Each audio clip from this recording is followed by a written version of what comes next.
It's 4:05, so we would like to begin the webinar. So welcome you all.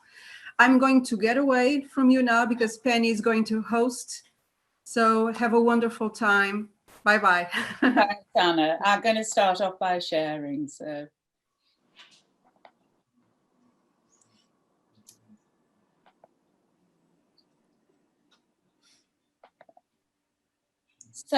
thank you everybody for coming and tuning in today and joining us for the first of what we hope will be a series of tea time chats hosted by the Midland Golden Retriever Club. My name's Penny Gowland and I'm the chair of the Midland Golden Retriever Club, and I would like to very much thank Anne, Liz and Jenny for joining us this evening. It's an amazing thing that we've been living through with the pandemic. But one of the really positive things is that we've been able to use Zoom to host these kind of meetings. And tonight we have an international panel. We have our web support very nicely from Anna and Rodrigue, and Jenny from Scandinavia, and Anne and Liz, who are very well-known, respected breeders in the UK. So we're going to go through this evening, just going through a series of questions which are really going to give us a focus. The first question I'd like to ask is to Jenny, and I'd like to ask her, how did you start in Golden Retrievers? Yeah, well, I was literally born in a puppy box. My parents were breeding in Sweden when I was born. So I have lived all my life with Goldens, and my mom and dad were having Dreamax kennel. They started in the middle of the 70s in Sweden, and in end of the 70s they started Dreamax because they started off with dogs, so they didn't have a litter until 1978. Yeah. And this was your dad with your first dog? This is our kennel name, actually. This is Dream, my father's first own male. And the second one you will see is Mom's dog. It's Max. So it's Dreamax. It's how the kennel started. And around 30 years later, we crossed the lines and we got Dreamax for real. And that was Dreamax Amy Diamond. She's one of the few that was world winner 3 times. Gosh, yeah, fantastic. Yeah, and that is my first love. I've grown up with her. That's Dreamax in my heart. She was definitely in my heart. I love that bitch. Yeah. I absolutely loved her, and that's how I started my first breeding, because my parents were away, and I mated her with Northwood Secretor secretly. Secretly? Yeah. My parents said no, but I was 10 and I decided to do it anyway. You were 10 going on 20. Yeah. Oh, yeah, that's wonderful. And did you then, that was your first litter, did you register it as your first litter? No, it was my parents' litter. I was too young to be, I was like 10, 11, so I couldn't have her. And my father was so stubborn, so we couldn't keep her. So I called an old puppy buyer, and I was just a little girl, and I asked her to take my bitch, and her name was Dreamax Never Say Never Again. My father named her because she was the top winning bitch in Sweden with, I think she had like 27 cc's or so on, actually. So I did a great start. Yes, amazing start. That's usually doesn't happen to people the first time, does it? No, my father and mother said it was a lucky shot. But, you know, Northwood Secretor was a He was the full brother of Sylvanus, and he was a star producer. The bitch in my heart that you see here, she's lovely, but she was not a star bitch. She was like, I think she had the reserve CC 20 times. She was never a champion because she was always second. Yeah. But Secreto was a really top sire at the time, and he did great for Sweden in health and in looks. He was an amazing stud dog. He wasn't as good as his brother, but he produced fantastic. Yeah, yeah. It isn't always the best dog. No, exactly. Exactly. No. So, and here again, so this is your foundation bitch. Yeah, it's the first bitch my parents bought in. It's not my foundation bitch, but it's the line that started it. And I still have the line here at my feet. She's still in the lines. She's 8 generations back, but she's still here. Yeah. And I mated that one to Freda's Kippa in England, so I now can go and use the Cromwell line from Jasper later on. So I'm still in England. I'm still line breeding with Noterwood and Wesley and all the lines I love. Yeah. We've been quite restricted in the UK because we've not been able to use AI until fairly recently without permission. So but yeah, it's wonderful that you've been able to breed on and on from this initial bitch. That's some achievement, but it also gives you great knowledge, doesn't it, of a line? Yeah, but I also had great help during the way. I have never been alone. I have great friends that help me and mentors. Yeah. So I'm not doing all by myself. No. And that collaboration, I think, makes you very strong as a kennel. Yeah, I think so, because we are still, it's like I said, 8th generation on the foundation bitch, and we are, I think my Dutch dog is the 7th generation of the Jasper line. Yeah. With male lines like Jasper, Cromwell, Observer, and so on. And they are all top sires and still having them at home. I don't think so many have a dog line like that left, actually. No. I think very few people sustain breeding for that kind of length of time as well, so things get in the way, life. Yeah, exactly. And people lose heart as well, just at the stage where they really have accrued a lot of knowledge and a lot of ability, something can happen and trip you up, So. Yeah, but also things happens. I bought in a fantastic bitch that I couldn't breed on. I got cancer and I quit the line. I mean, shit like that could happen. Yeah. And then you just have to move on with the solid lines that you can keep breeding on. That's right. So, and these were your 2 imports. Yeah, no, I had many, but these were the 2 ones that I wanted to focus on. The first one is Secreto, Noterwood Secreto, who is the full brother of Noterwood Sylvanus. Mm-hmm. He made a very big impact on the breed in Sweden and Scandinavia during the 80s. He was a fantastic, strong dog in health. Mm-hmm. And he produced really, really, really, really well. Yeah. The other dog you see there is, my phone is calling. Oh. Sorry. It's Blakesley Cromwell, actually. The Jasperson that I spoke of. And he is actually one of the few dogs ever to win Best in Show in Sweden at the Swedish Kennel Club.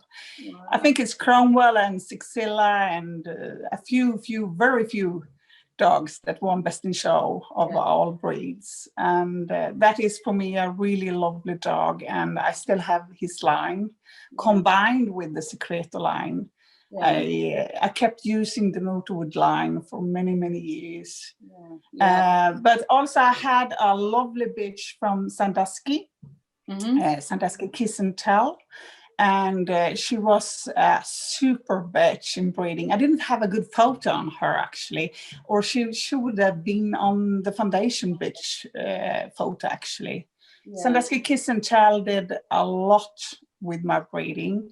And the thing was, we bred her to a secretor son. And that is where we have the Cromwell line today, together with the, this one, exactly. This is Cromwell and Sandusky and some Northwood.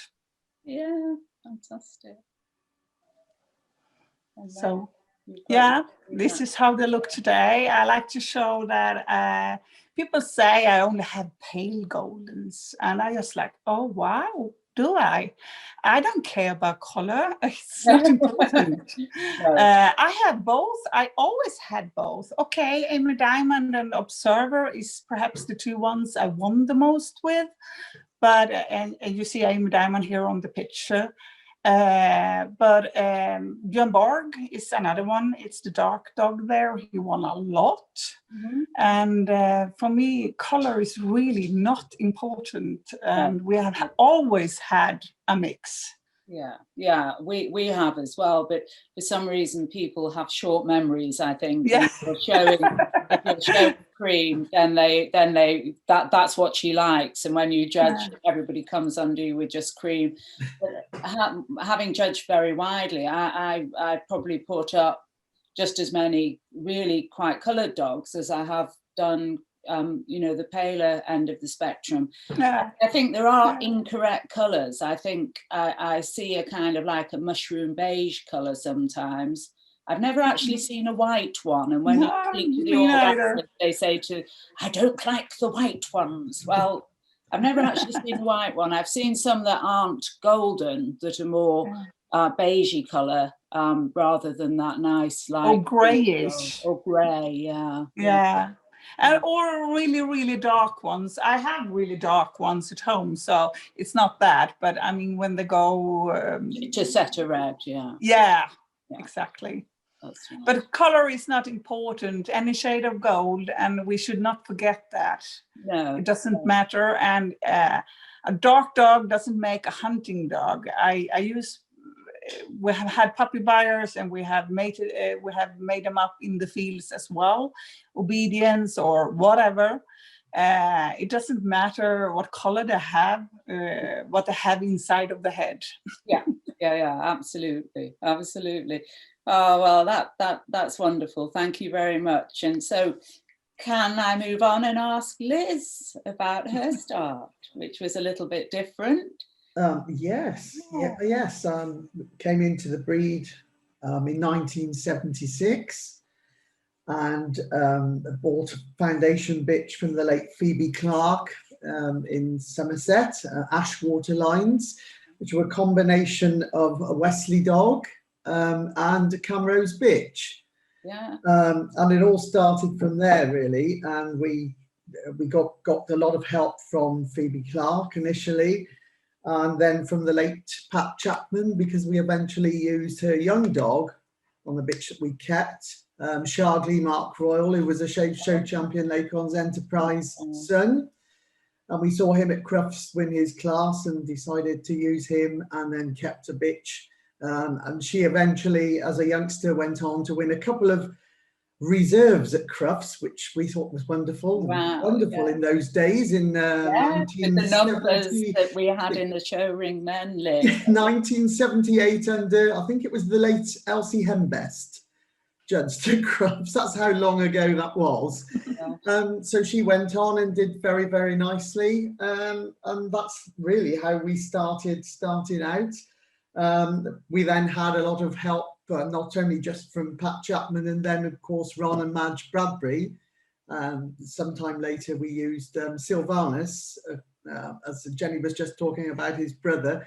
Yes. With great success. We had a lot of success, not only with our own young dog at the time, because Icelander, who was then a young dog, was competing against Sylvanus. Pat Chapman was actually judging at the particular show and gave Sylvanus his first CC. And I think Icelander then was a youngster and was second and was called for the reserve ticket, and then he won that. So there's great memories there from way back in the 80s. And of course it's the 80s, late 70s and 80s, which I think, in answer to one of your other questions that you asked, I think probably was a decade that had the most quality in depth. Yeah. I probably Anne might agree, because there were some great Wesley champions as well. Yeah. Really. Well, I agree to the 80s as well. Yeah. Yeah. I do. I think there was a plethora of the depth of quality was just amazing, wasn't it, Liz? Absolutely fantastic. I mean, you were getting 60 in a class. I remember Daphne judging at the GRC Championship show, and we had youngsters there. We had Kitchener and King's Ransom there, and Kitchener was just a little brown blob of a dog, and he was 6.5 months, and there were 29 in Minor Puppy Dog, and he got a second under Daphne. Wow. And we thought, oh, we're so proud. We've arrived, we've arrived here.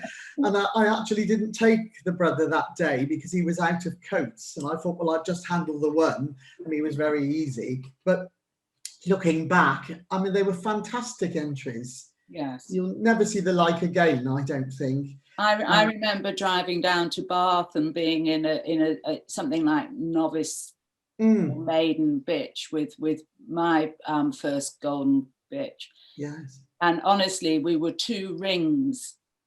Yeah. In the ring, and the judge was in the middle of 2 complete rounds. That's right. And how we'd driven all that way from Manchester, sort of, I don't know, 250 odd miles to be thrown out.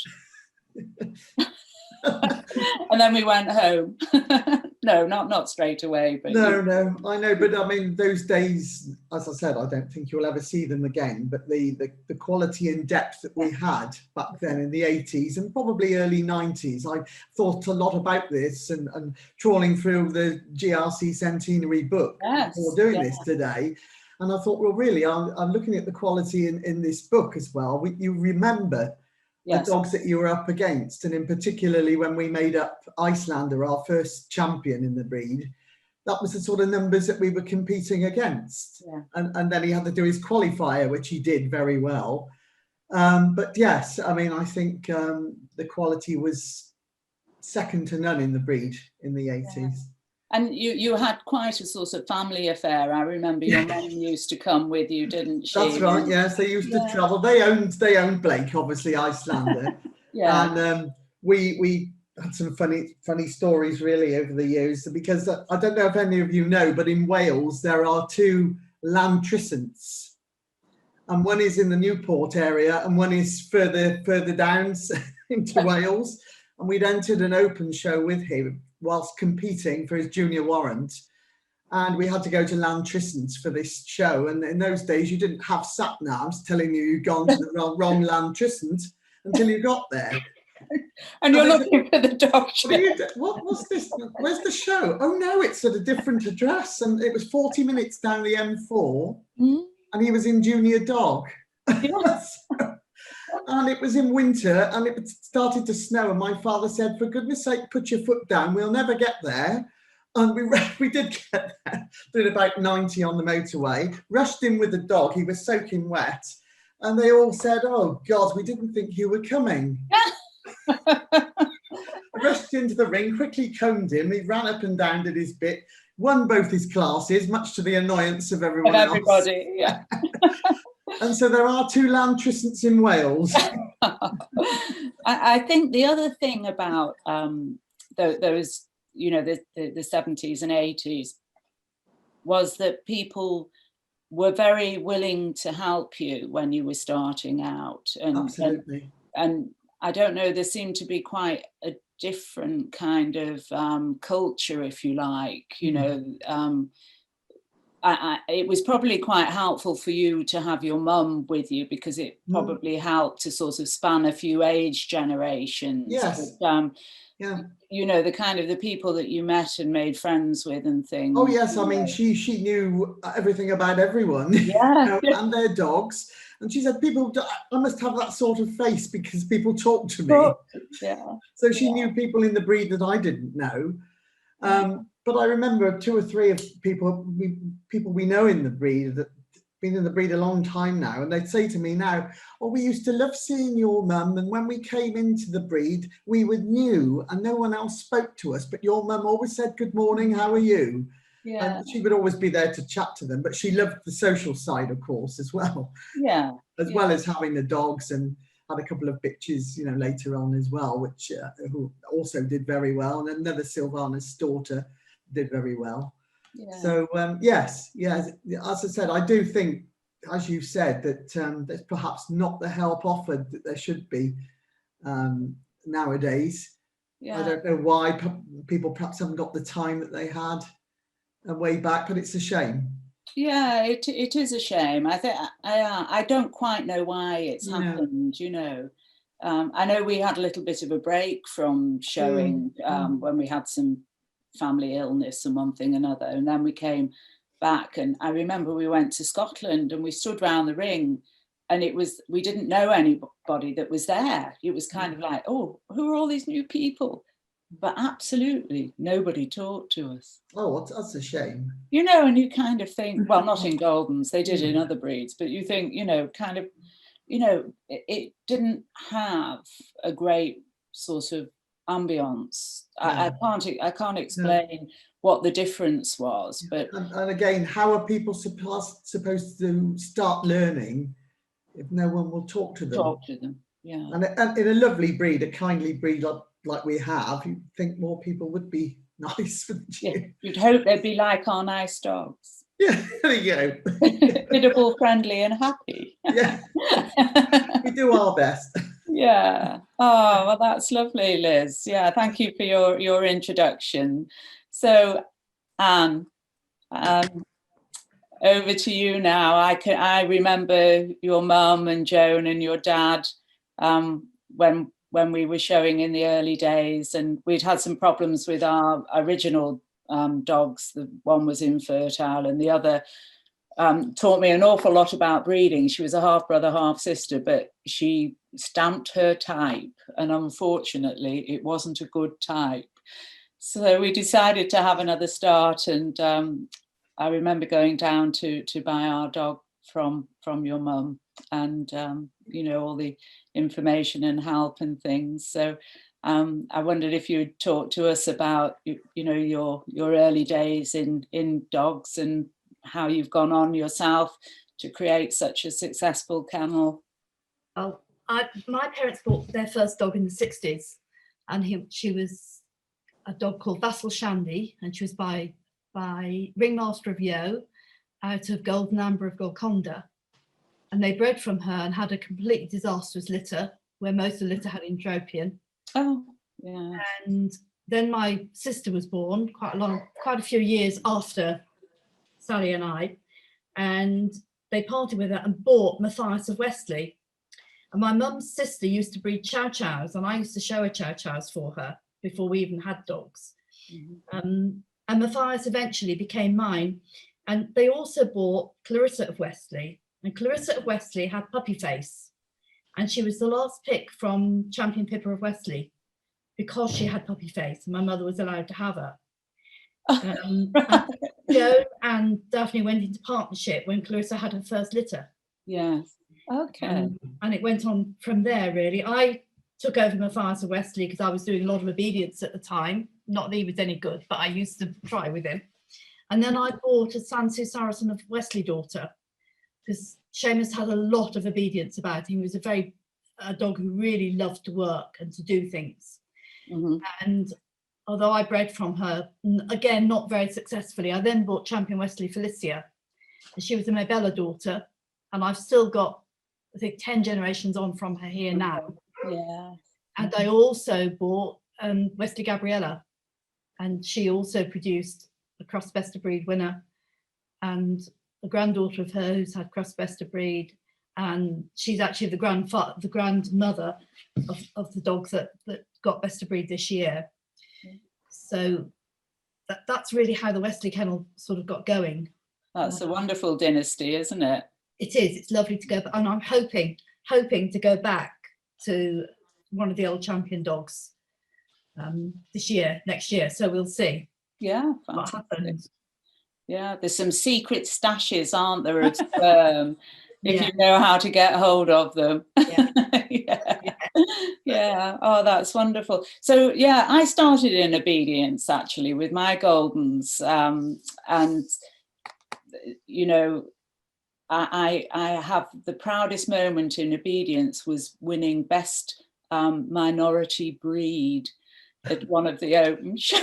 Well, my first obedience bitch went right through to C. She was almost qualified for ticket. Gosh, She didn't quite. Yeah. So she was good. She was very good, but I've never had anything as obedient since. No. And do you still do obedience nowadays? Not for many years. I gave it up when I started to really seriously show. I decided I couldn't afford to do both. No. Felicia, she got a junior warrant and then made up, and you know, Yeah, got more involved in the showing really. yeah.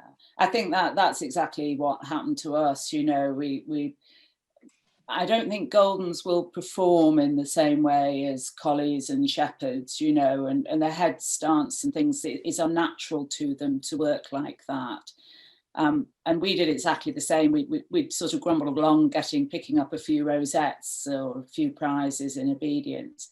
And we went to our first open show, and I didn't know really what I was doing, so I'd entered the two bitches in every class. And I came home with sort of a first, a second, and 3/3 or something, and that was actually under Barbara Keithley. And me and Paul kind of looked at each other and thought, you know, this is actually a little bit better. You know, we've actually achieved more in one show than we have in the last couple of years of you know, trying to do obedience. But yeah, I still do quite a lot of obedience training with mine. I very rarely go to ringcraft. I usually try and join an obedience class and you know, start my puppies off doing basic obedience and things, you know, and I enjoy that. We bred a working dog that got an obedience CC and a reserve CC. Wow. So you know, he did, but he had a very clever and talented handler. Yeah, which I think is one of the things that you need. Yeah, so a wonderful start to your Golden showing. Yes. Okay. Yes, I was very lucky to have Joan Gill really as guidance more than anything else. Yeah. So I know a lot about dogs that were born before I was born, really, and that's my thing, to be able to go back through the pedigrees and know what was there and what's behind. And I think that's what a lot of people don't go back far enough when they're going to breed. Yeah. Back far enough and look and see and know what's behind their dogs. Absolutely. And I actually think that when I'm trying to sort of look at it, and we are going to talk about this later on, but I actually think that the grandparents are actually more important, you know, than often the dog that you're looking at using. And it's so important, isn't it, to have that kind of knowledge. And that knowledge is absolutely crucial to your ability to line breed successfully. Yeah. You know, if you do it on the computer, as Jennie referred to before, you're going to make a hell of a mistake. Yeah. Make a mess. You know, mess. Yeah. You do need to know what's there. Yeah. So Anne, would you like to follow on and talk about our next question, which dogs have you been most impressed by? Well, it's interesting talking to Jennie, because I remember judging both Nortonwood Secreto and putting him up, and the other beautiful Jasper Sun that I absolutely loved. And I think he was 10 months when I gave him his first CC, and he won 57, was that right? Jennie, can you hear us? No. Were you talking about Cromwell? Yeah. Yeah. Well, actually, he was quite impressive. He won 32 gun dog groups. Yeah. He was the most lovely dog. I remember him. Yeah. Remember the dog in Australia. Yeah. I really, really liked. Over here, I think Christopher, I remember very well. Medella, Faunus, I like what he produced very much. Those are the dogs that I really have been most impressed with, I have to say. Which of your own dogs would you like to be kind of, if you could pick one of your own dogs, which would you say, I'd like my kennel to be represented by this dog? So if I'm just one.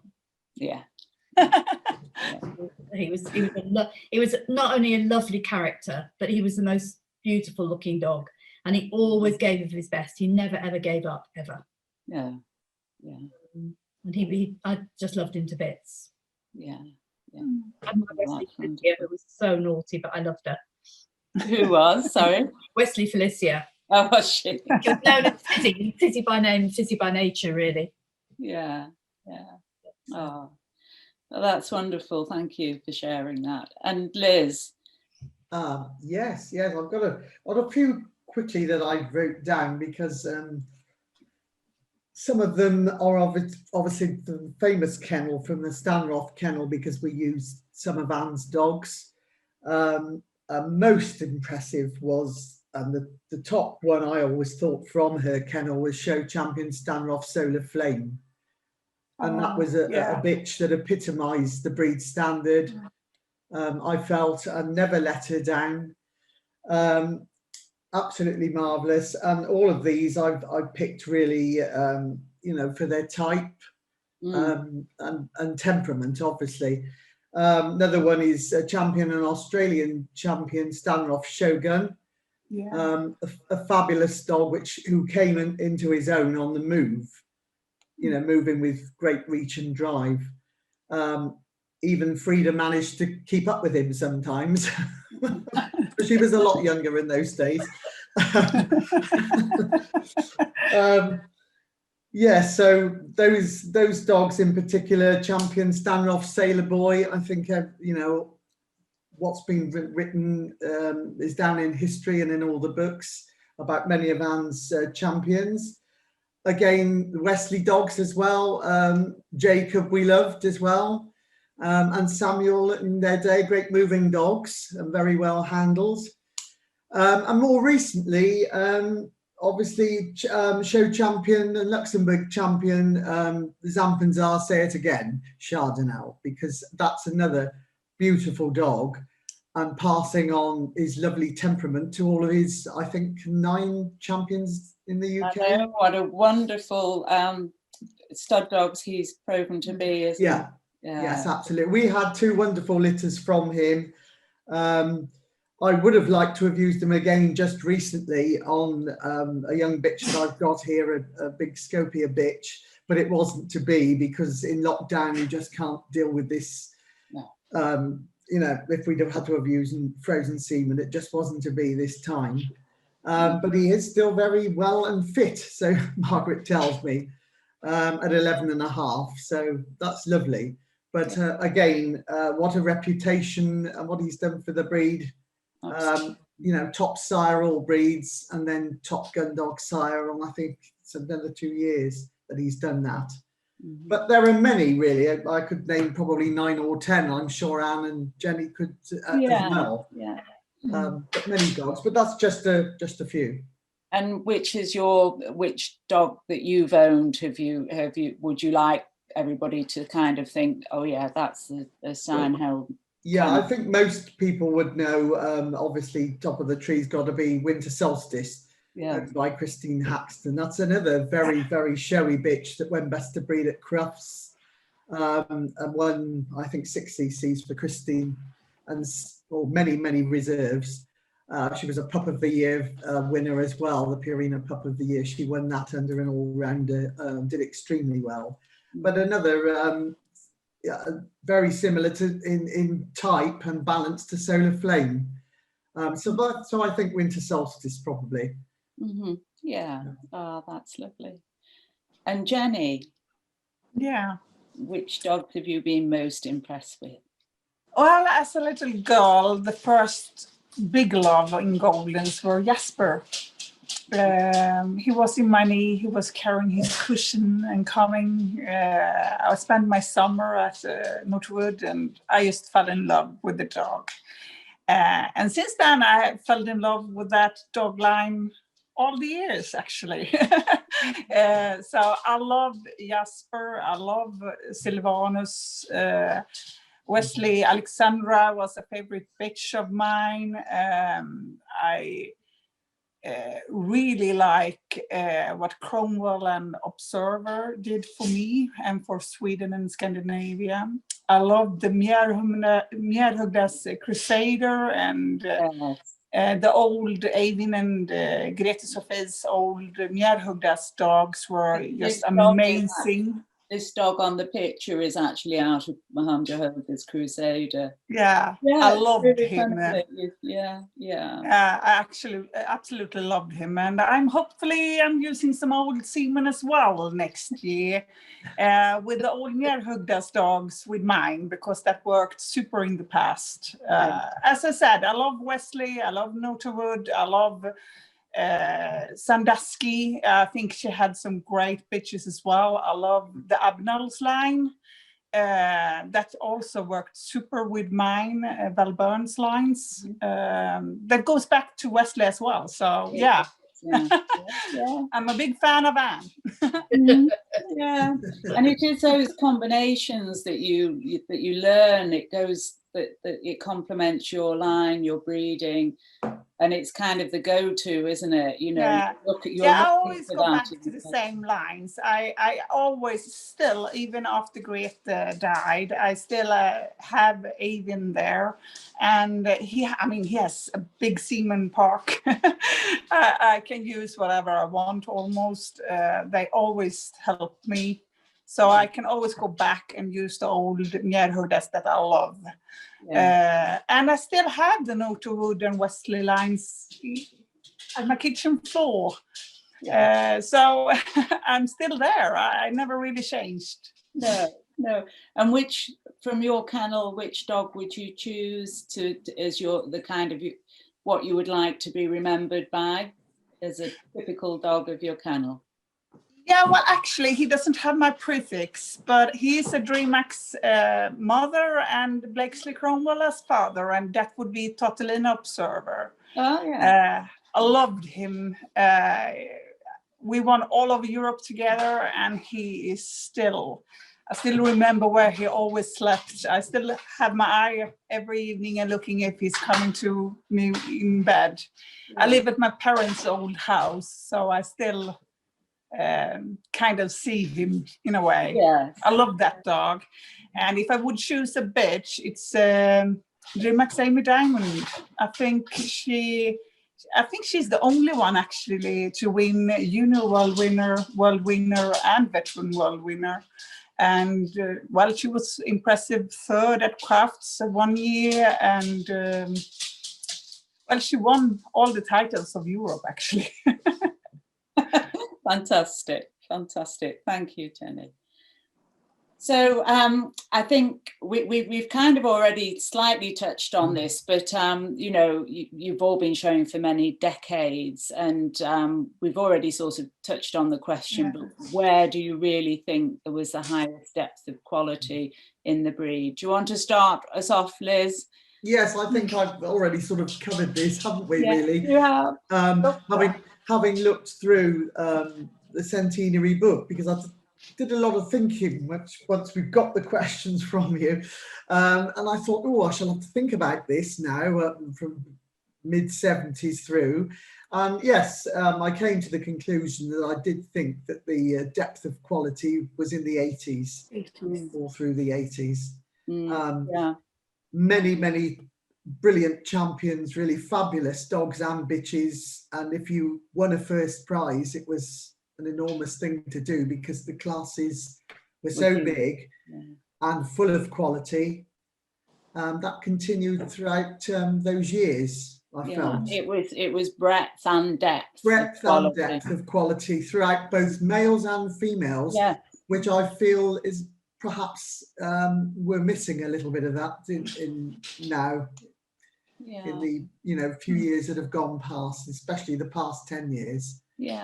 Sometimes they do the dogs and the bitches do change, don't they? Yes, indeed. You judge dogs and you think, and then the bitches will be strong and vice versa. Vice versa, yes. But definitely, my answer is definitely the 80s.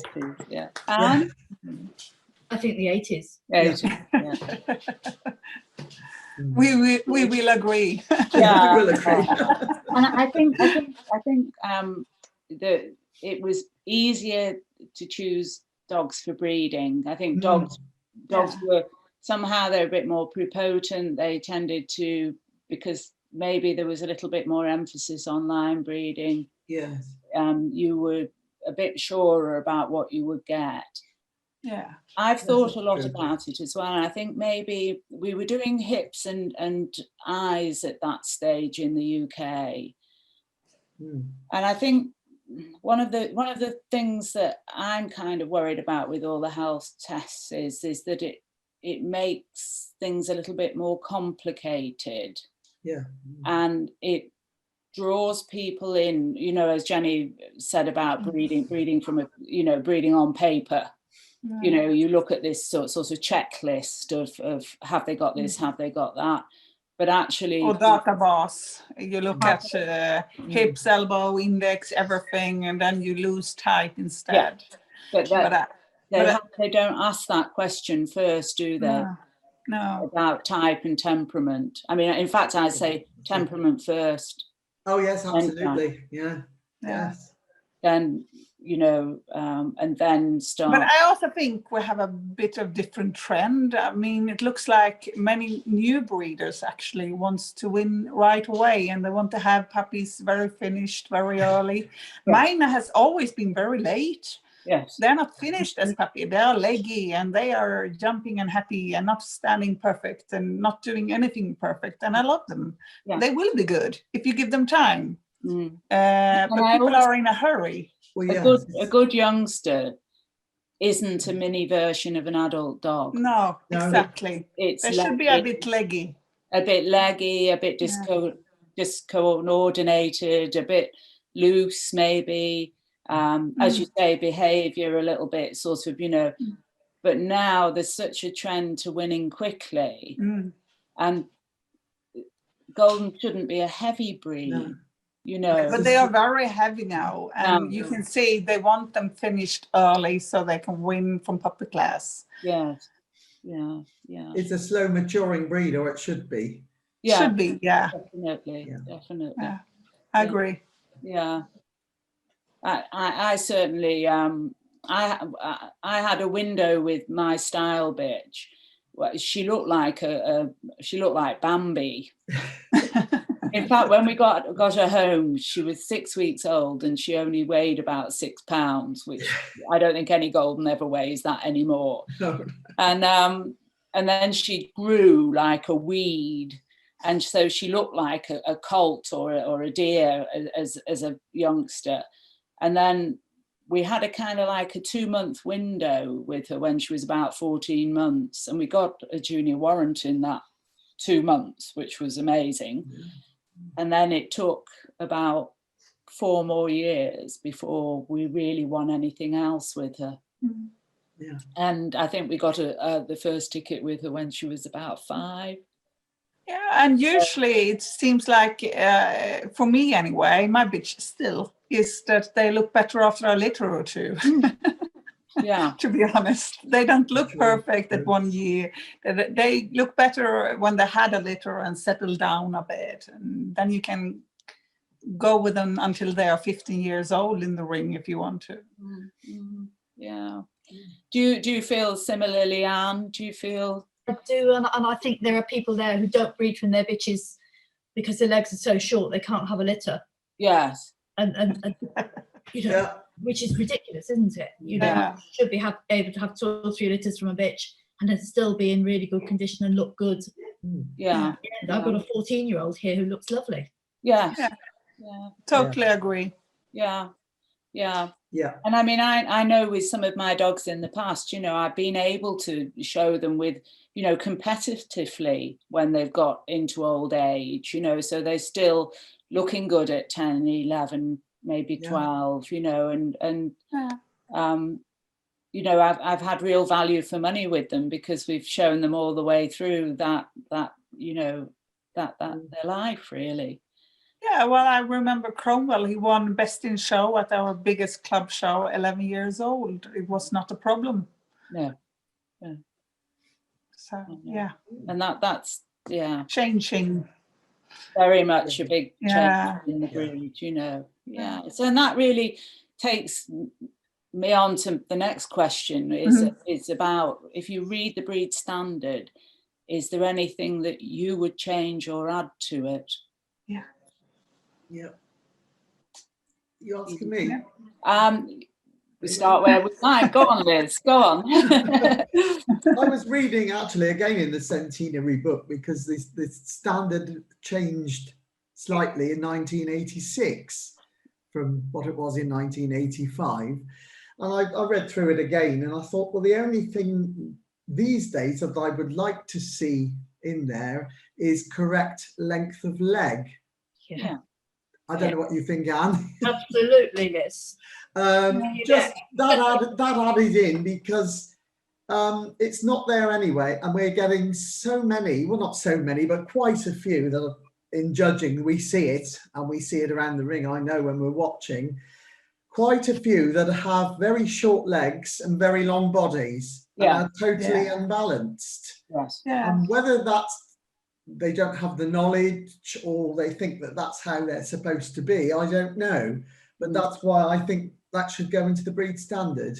Yeah. I mean, going back into the 80s, you know, I mean, I can remember Hazel once talking about a short back, you know, not a short body, but a short back.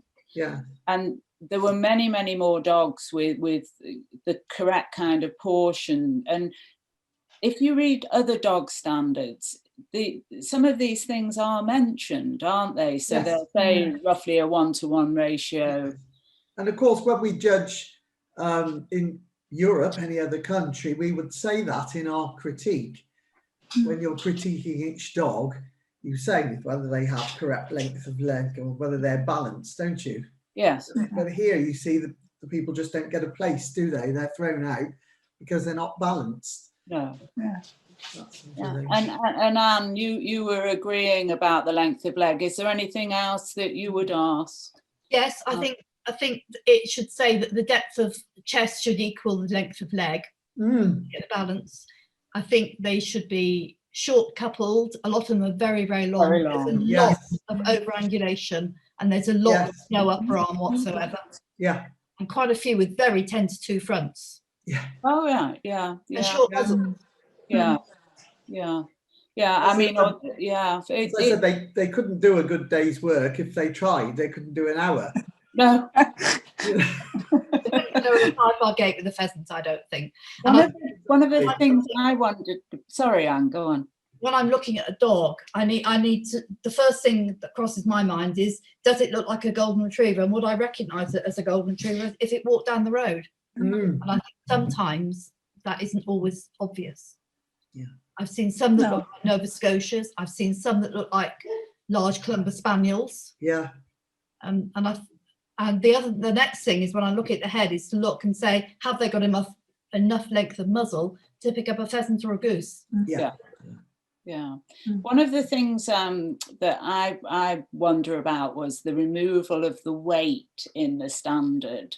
Yes. Which I think was removed in the 80s. Yes, it was 85. Yeah. And I know that it was removed for welfare reasons, but I think if we were trying to breed that dog that weighed about 30 kilos, would we have the overly big bodies and overly long bodies that we're seeing in the show? Yes. I think we would. Yes, actually. I don't agree at all. Yes, we would. Small and long And I think they would breed them smaller and longer to meet the standard, a bit like the Dachshunds do.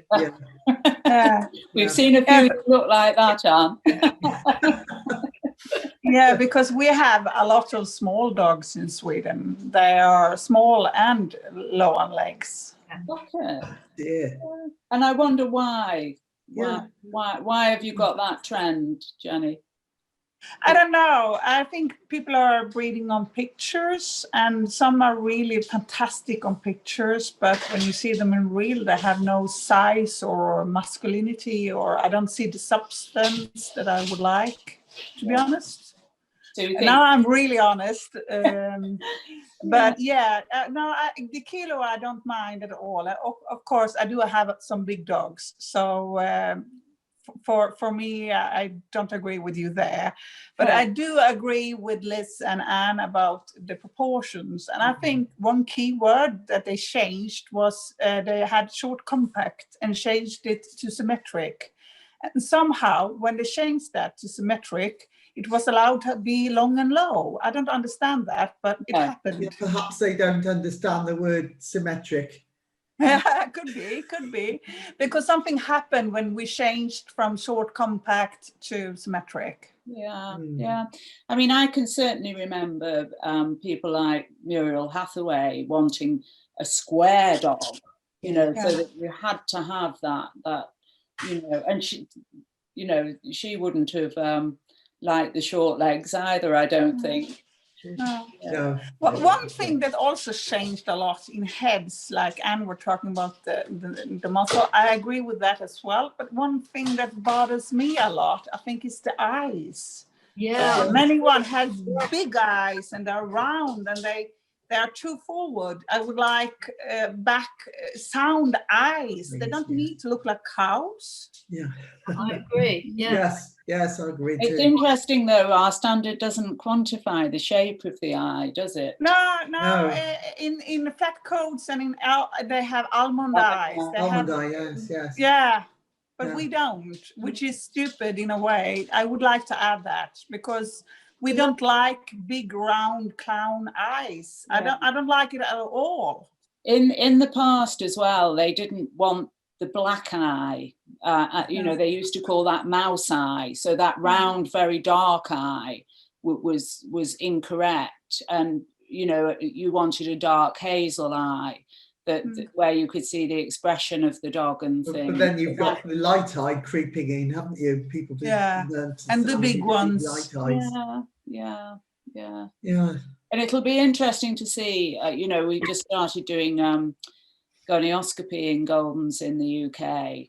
And when you look at the predisposition to acute glaucoma, there are two structural abnormalities. One is a very big eye and the other is a very small eye that may be predisposing features for that kind of, not that I think it's a problem in the breed. No. But interestingly, it's definitely not. But definitely the large roundness may hold other problems, That can destroy an expression for me. Yeah. If the eyes are too big and too round and too forward, I say it might be a perfect head, but if the eyes are like that, the expression goes away for me. Yes. Yeah. Okay. So that's interesting. So length of leg, length of back. Yeah, I don't like the overangulation either. No, I've mentioned that for later on, I think. Yeah. The same here. It's particularly overangulated in the rear end, and as Anne says, not enough upper arm in the front end. But the trimming and the fore chest is also a deviation away from the typical golden. I don't think they were meant to have those very pronounced fore chests. Anyway, right. So, Anne, what do you think of the Golden Retriever in 2020? I know we have to be mindful of the overall dog, but what points do you think we should concentrate on? I think we've got a lot of very small bitches. I noticed quite a few very small bitches. Some of them grow on, but a lot of them don't. And I think a lot of that is due to length of leg. That they've got a sort of a good sized body and head on little legs. If they had longer legs, they would be more balanced and a better size, I feel. I think we've got some nice dogs. I don't think we've got the depth of quality that we could have. No, true. And I think we should be concentrating on the shorter backs, less hind angulation, better upper arms, and heads with longer, slightly longer muzzles, because there's a lot of very short muzzled dogs around. And to me, that totally destroys the head shape. Yeah, I agree. Yeah. Good bone and feet. I like good feet. There's a lot of them with very poor feet, I think. Huge feet, which I don't think is good. But we do still have some very nice dogs around, I think. Yeah. Yeah, I think it's just the lack of depth of quality in the breed, isn't it? True. You know?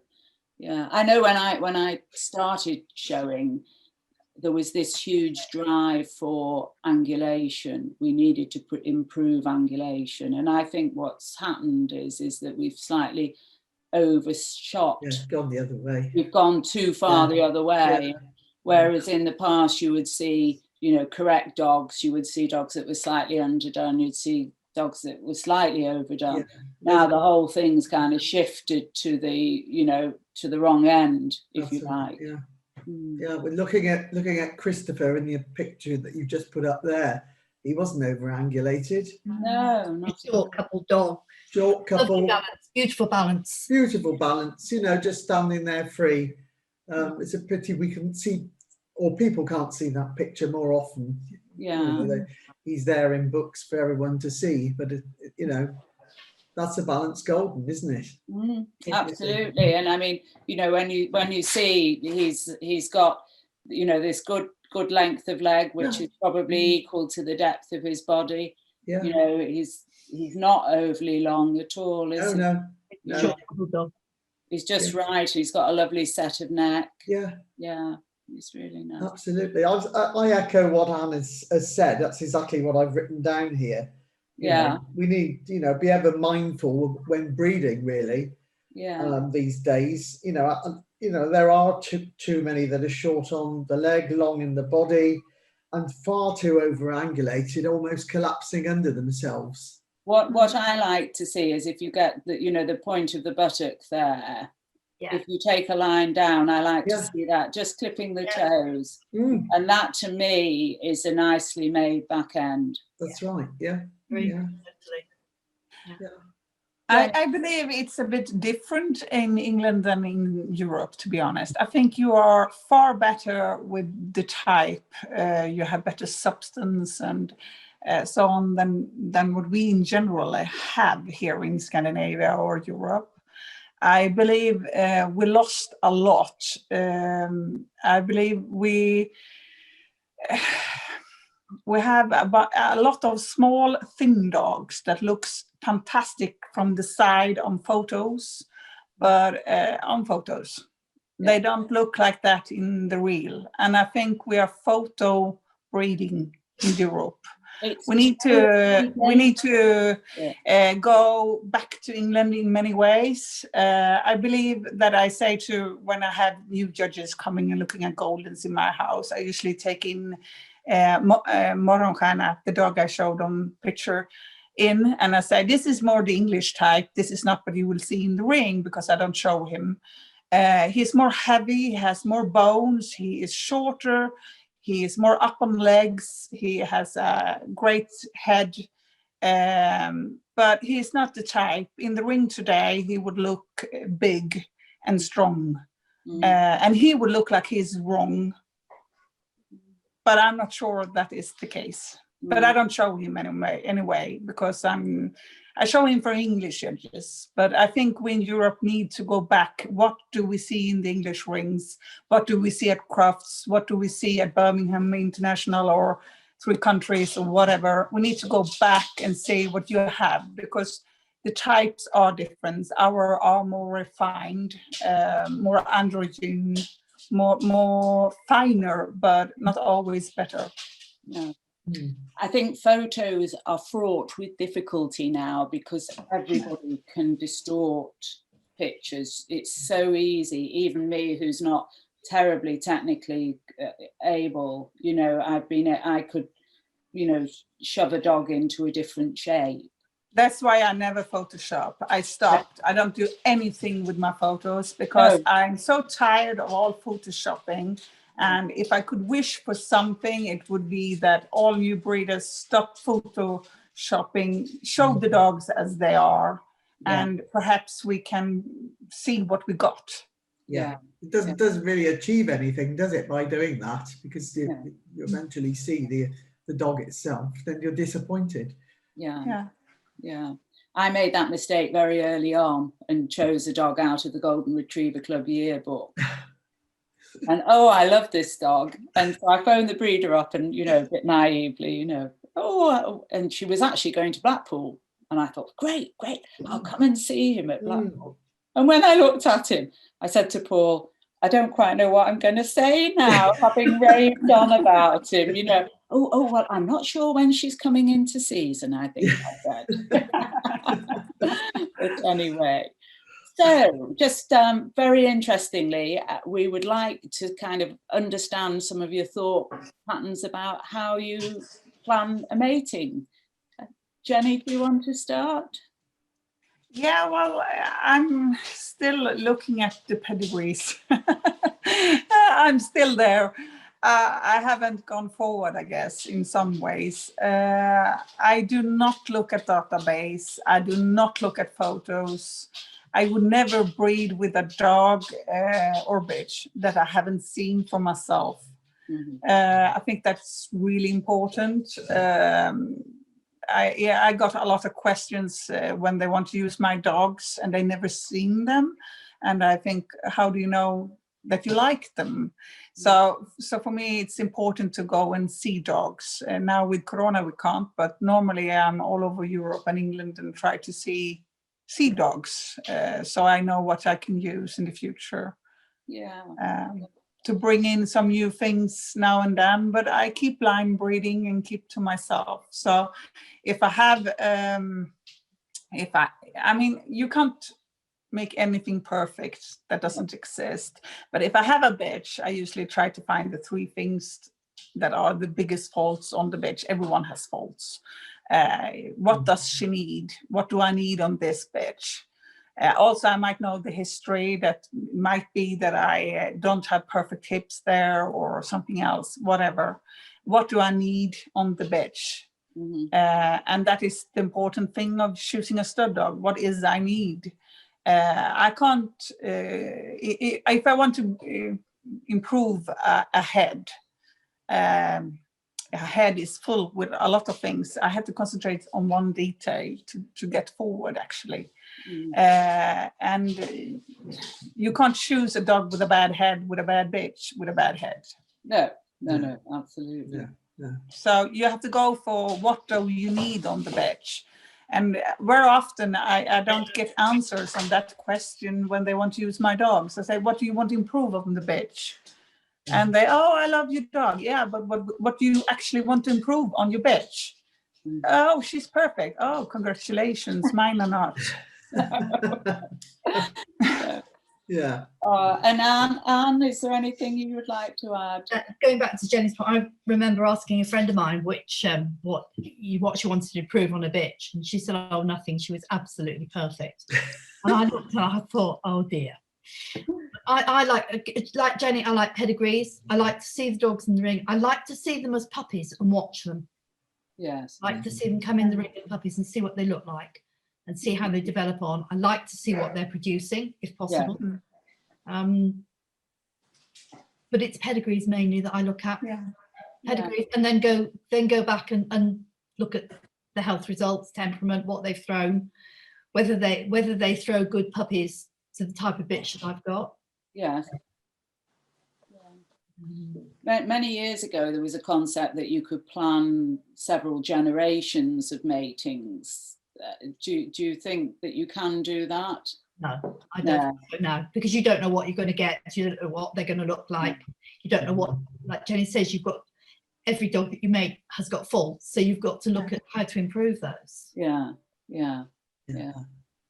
Not just use the dog down the road or No. use your own dog just because that's convenient. Yeah. And be prepared to buy in, I think, as well. Yeah. To buy in from some slightly different lines and see what happens. I have had the fortune of borrowing some dogs, and I love that. I had nice people in all over that I had used some dogs that I borrowed in to use on my bitch or on my puppy buyer's dogs perhaps, or bitches. And I think that's a good way of spreading the DNA a bit. Yeah. We can at least now travel. Well, we can't at the moment, but we can at least now travel, or we were able to under the pet passport. But yeah, I never have done. So yeah. Liz, anything you would like to add? There's not much to add, really. I agree with what both Jenny and Anne have said. I do like to, when planning a mating, to go to the shows, see the dog that I'm thinking about mating.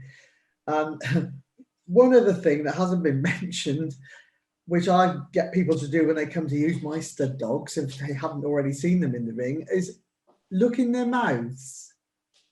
A lot of people say, oh no, never asked that. And then they wonder why they've got problems with bad mouths, bite. But ask the person, whoever, then they won't mind because they're experienced people normally in the breed. Would you mind if I look at your dog's mouth? Because only the judges get to see that. And there have been problems within the breed. I know all of us know that we've judged and looked at a dog's beautiful dog set up. Oh, beautiful. Might have a lovely pedigree. The moment you open the mouth and you find he's badly undershot or got a wry mouth or something, that's gone out of the window. And I don't think there's enough emphasis on looking for the correct bite. And that's another thing that would go hand in hand with pedigree as well, as far as I can see. And no one's ever objected to me to looking in the dog's mouth. And again, if you've got nothing to worry about, you've got nothing to fear, have you? Exactly. I've had several here over the past few months to use the young dog that mightn't have seen him since March, February, whenever at Crufts, and I've said, oh, there he is, come and have a look at him, and there's his mouth, and they say, no one's ever done that before, and asked me if they want to see the stuff. Well, there they are, with nothing to hide here. And then someone else said about 6 weeks ago, oh, we used a dog and we had bad mouths, and I said, well, did you ever look in his mouth before you used him? Well, no. So that's to be thought about, I think, as well, possibly. But I agree with everything that Anne and Jenny have said. Yes, you look at your bitch, and what do you want to gain? Is there something you wish to improve on? There must be. Yeah. Because the perfect dog has never been made. It's also what you don't want to change and what you want to preserve. Yeah, exactly. But the top of the tree must always be that this is a golden retriever. The temperament has got to be right. Yeah. And that's also something about seeing the dog away from the ring. Sure. We have some very clever handlers that, they've been able, but actually seeing the dog in a more natural setting may well give you a better understanding of actually how it behaves. Yes, that's right. Yeah. And if you can leave one of your dogs with someone else, just for 10 minutes, for 5 minutes while you go to the loo or something like that, or would you look after my dog just for a moment? Yeah. And my dogs would stay with anyone and are no trouble. So would everyone's dogs be the same? Like that, yeah. And they should have that confidence, shouldn't they, golden retrievers? Yes, absolutely. Yeah. Confident and friendly and happy. Yeah. So, Liz, you can carry on. Have you all right. Animal husbandry? Yes. I mean, well, something that we did think about is grooming. I was thinking about grooming. I mean, this is a golden retriever with a double coat, heavy undercoat. A lot of people don't groom properly. Even when they're show dogs as well, you think, oh, this doesn't feel too good as you're going over a dog. they have this undercoat, this double coat, and we recommend, probably you might see this at shows, but the grooming combs that we use are called cow combs. Right. And it's a rake. It's a rake comb with a wooden handle, but you can get right down into the skin. Okay. And the dogs love it, and you don't have to use all these other fancy things that cause pain to the dogs. You know, these furminators stripping all the coat out. Yeah, I think a lot of show people don't like undercoat because when you No. watch them, obviously they, you know, and Yeah. I mean, I can remember those lovely waves down the back of dogs in the past. And the dogs have been groomed properly because of that. They've got the lovely way, and it shines them, the coat. Yeah. So we do use a cow comb. You can buy them apparently on Amazon, John tells me. So we've got one or two on Amazon. And another little thing that I was just thinking about is puppies in litters. Because we microchip litters for people as well, we've seen lots of litters, and the puppies are lovely, beautiful puppies with long nails. Oh, yeah. We said, for goodness sake, just trim the nails once they're, I don't know, a week old, 2 weeks old is what we do. But keep the nails nice and short. So when they go to their new homes, they've got short nails, and perhaps the people might continue to do that. But they're only going to get longer, and the quicks are going to grow down the nail. That's right. And then you can't cut them short. And then you can't cut them. So that's to keep them short. And puppies in the litter need to be done fortnightly, I think. That's what we do with ours anyway. Trim the nails. That's great. Yeah, Jennie, so there we go. Jennie, have you any on animal husbandry? I totally agree. I was thinking perhaps I was translating the word differently because I didn't know the word husbandry before, to be honest. I Googled it and I got it like how you have your dogs. So I was thinking more like that, and I see a very different trend. New breeders and new people in the breed, they buy 10 dogs the first year.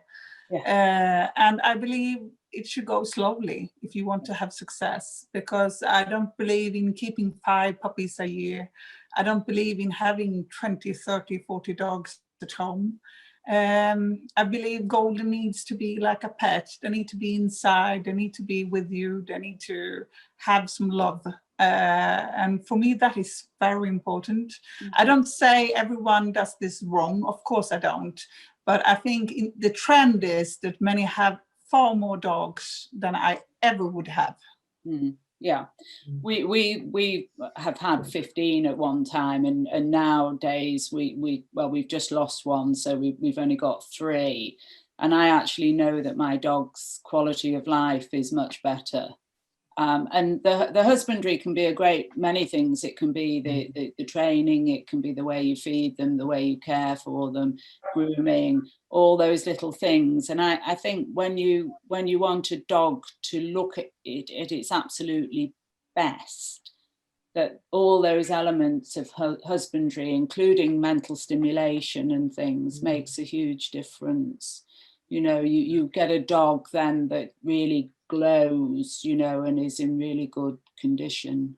Yeah, and if you keep one puppy, my experience is that I might keep a puppy and it might not be the best one, but when it grows with attitude. It loves showing, it has a bit of spark, and in the end that dog might win more than the more perfect one because they love it. They are happy, they are enjoying life, they are enjoying. I love a happy dog in the ring. I love when they sparkle. I love when they're a bit naughty. That's fine by me.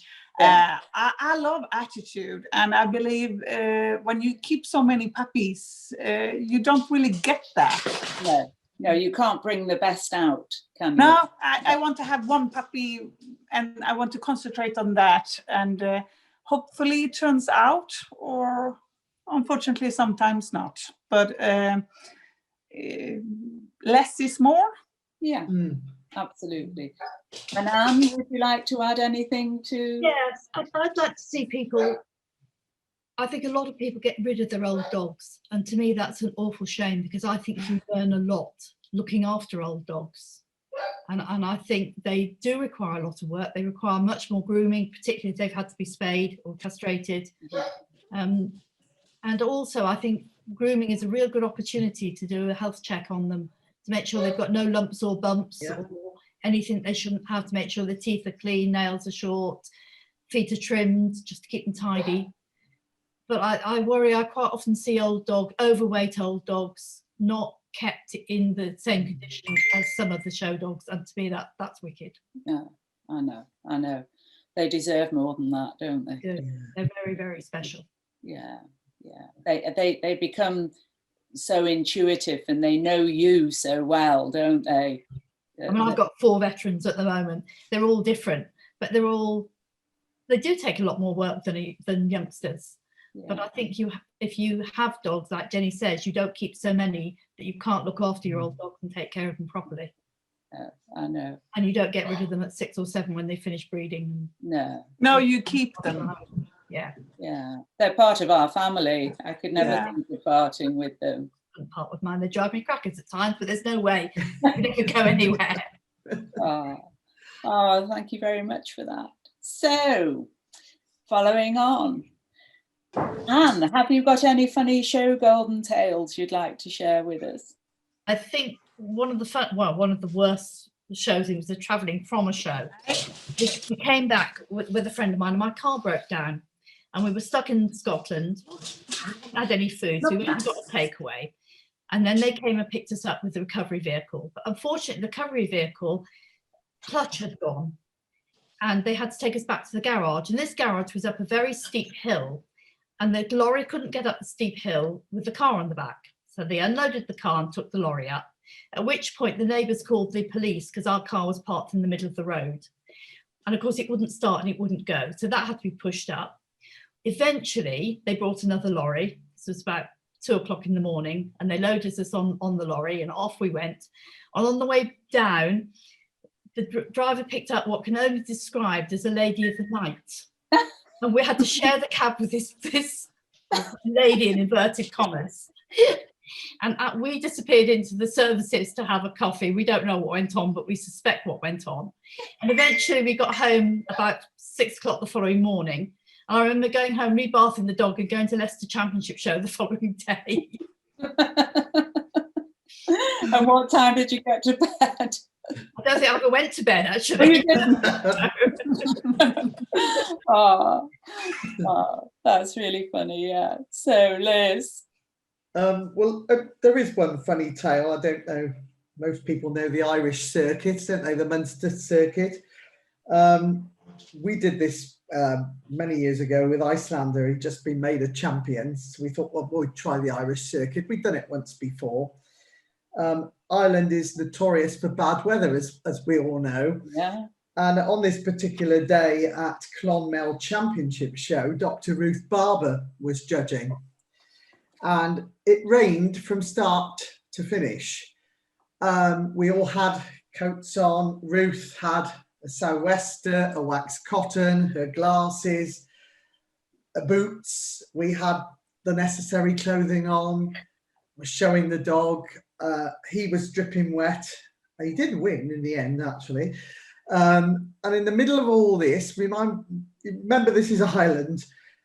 There's an announcement comes across on the tannoy. Now, I can't do an Irish accent very well, but I'll try a bit.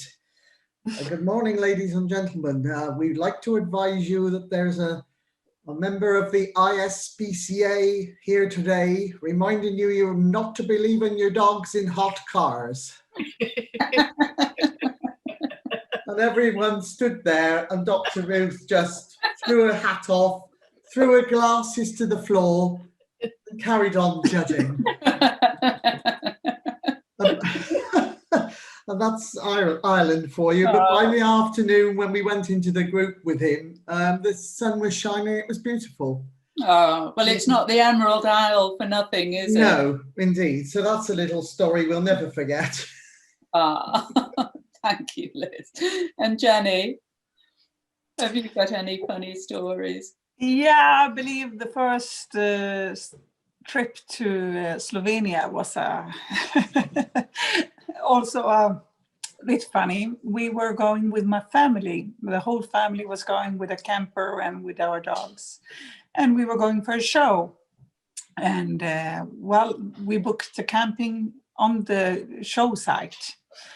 And my husband starts to put up the camper and everything. And I tell the children, you can go off swimming, because it was swimming pools and saunas and spa things all around. And after a short while, the children come back and they said, we are not going to swim. Okay, they love swimming, and it's hot weather. It's not cold like Sweden. You must enjoy this. They said, okay, you come with us, Mom. As I walk up the street, first man who came to me, he came with his dishes carrying, and he was totally naked. And it was a nudist camp. I was shocked, and the children, they were shocked, and my husband, he was just laughing. And the day after, when they had the show, I remember everyone were asking, Jennie, why is everyone wearing white bathrobes on the backside of all the pictures? Well, that's all the nudists. They got from the kennel club there that they needed to wear white bathrobes when we were having the dog show. So they were going around naked in slippers and white bath coats. And we were so shocked. We have never seen this, and this was very much more European than we are. Yeah.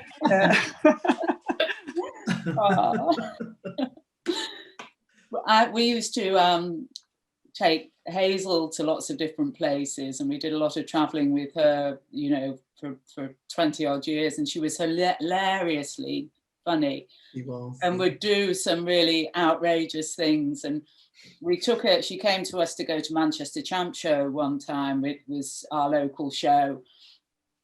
And we got to the showground, and she got out of the car, and then she cried out, I've gone blind, like this. And the glass had fallen out of her glass.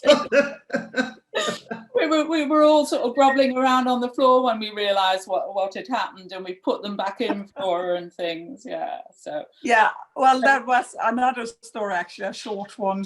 I was in the group, and I was a finalist in the group, and the judge told me to go up and down, and I went up and down, and when I come back, he leaned over, and he was looking at the head, and his teeth fell out. And I catched them with my hand, and I said, here you go, sir. And everyone were looking, and we didn't know where to go. Just like, oh shit, I'm sitting with a pair of teeth in my hand. Oh, that's funny. So we are coming to to the end of our talk this evening, and I think this is a really important question, really.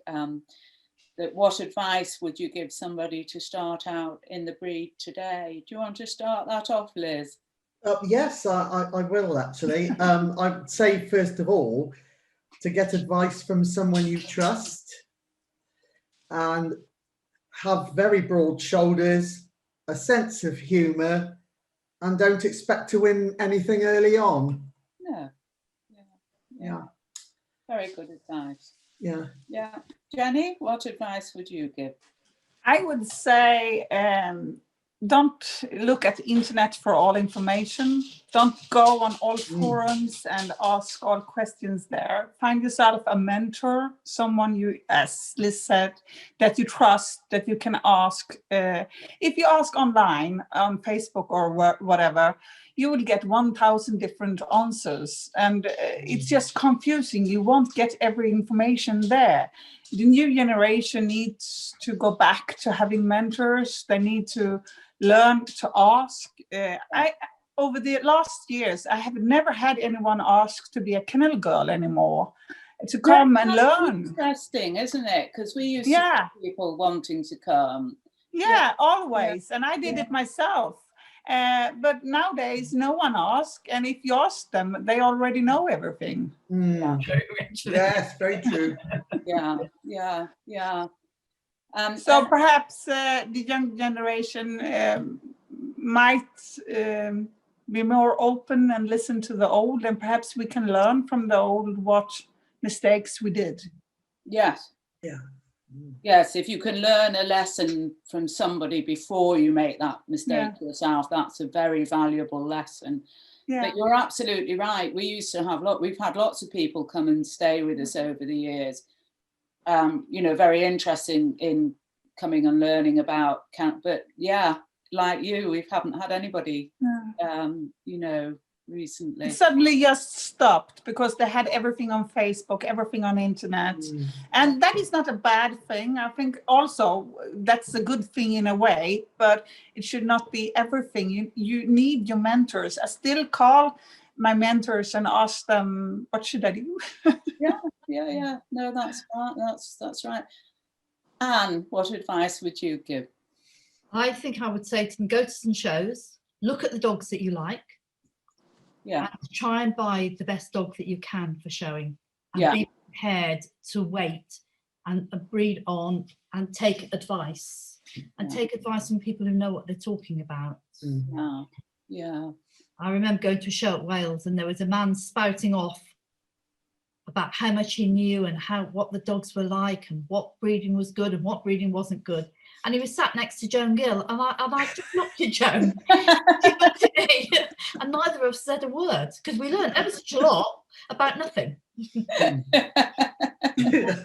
There is actually a wonderful saying, and I was just flicking on my other computer to see if that I could get it up, but it's absolutely about that, about the, if you learn from somebody who's really robust and really knowledgeable, then your knowledge is really good.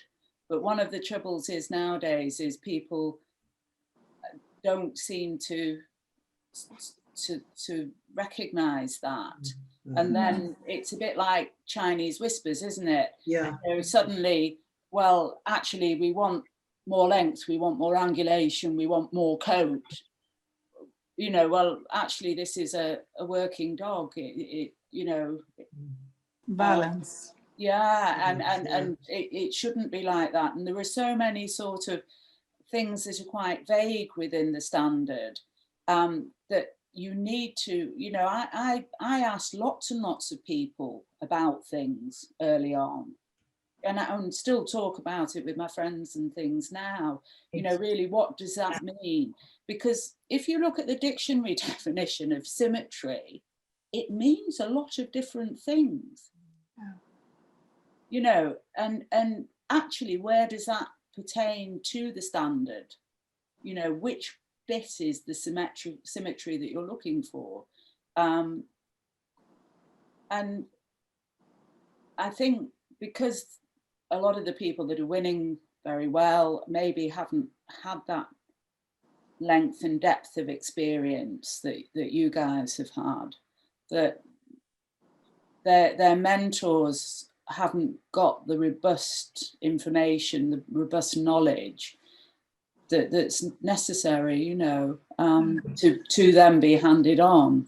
Yeah. But I don't know if this comes to Anne and Liz as well, but I feel also I will forever be the daughter of Shell and Eva. I never grew up. I'm still a little girl.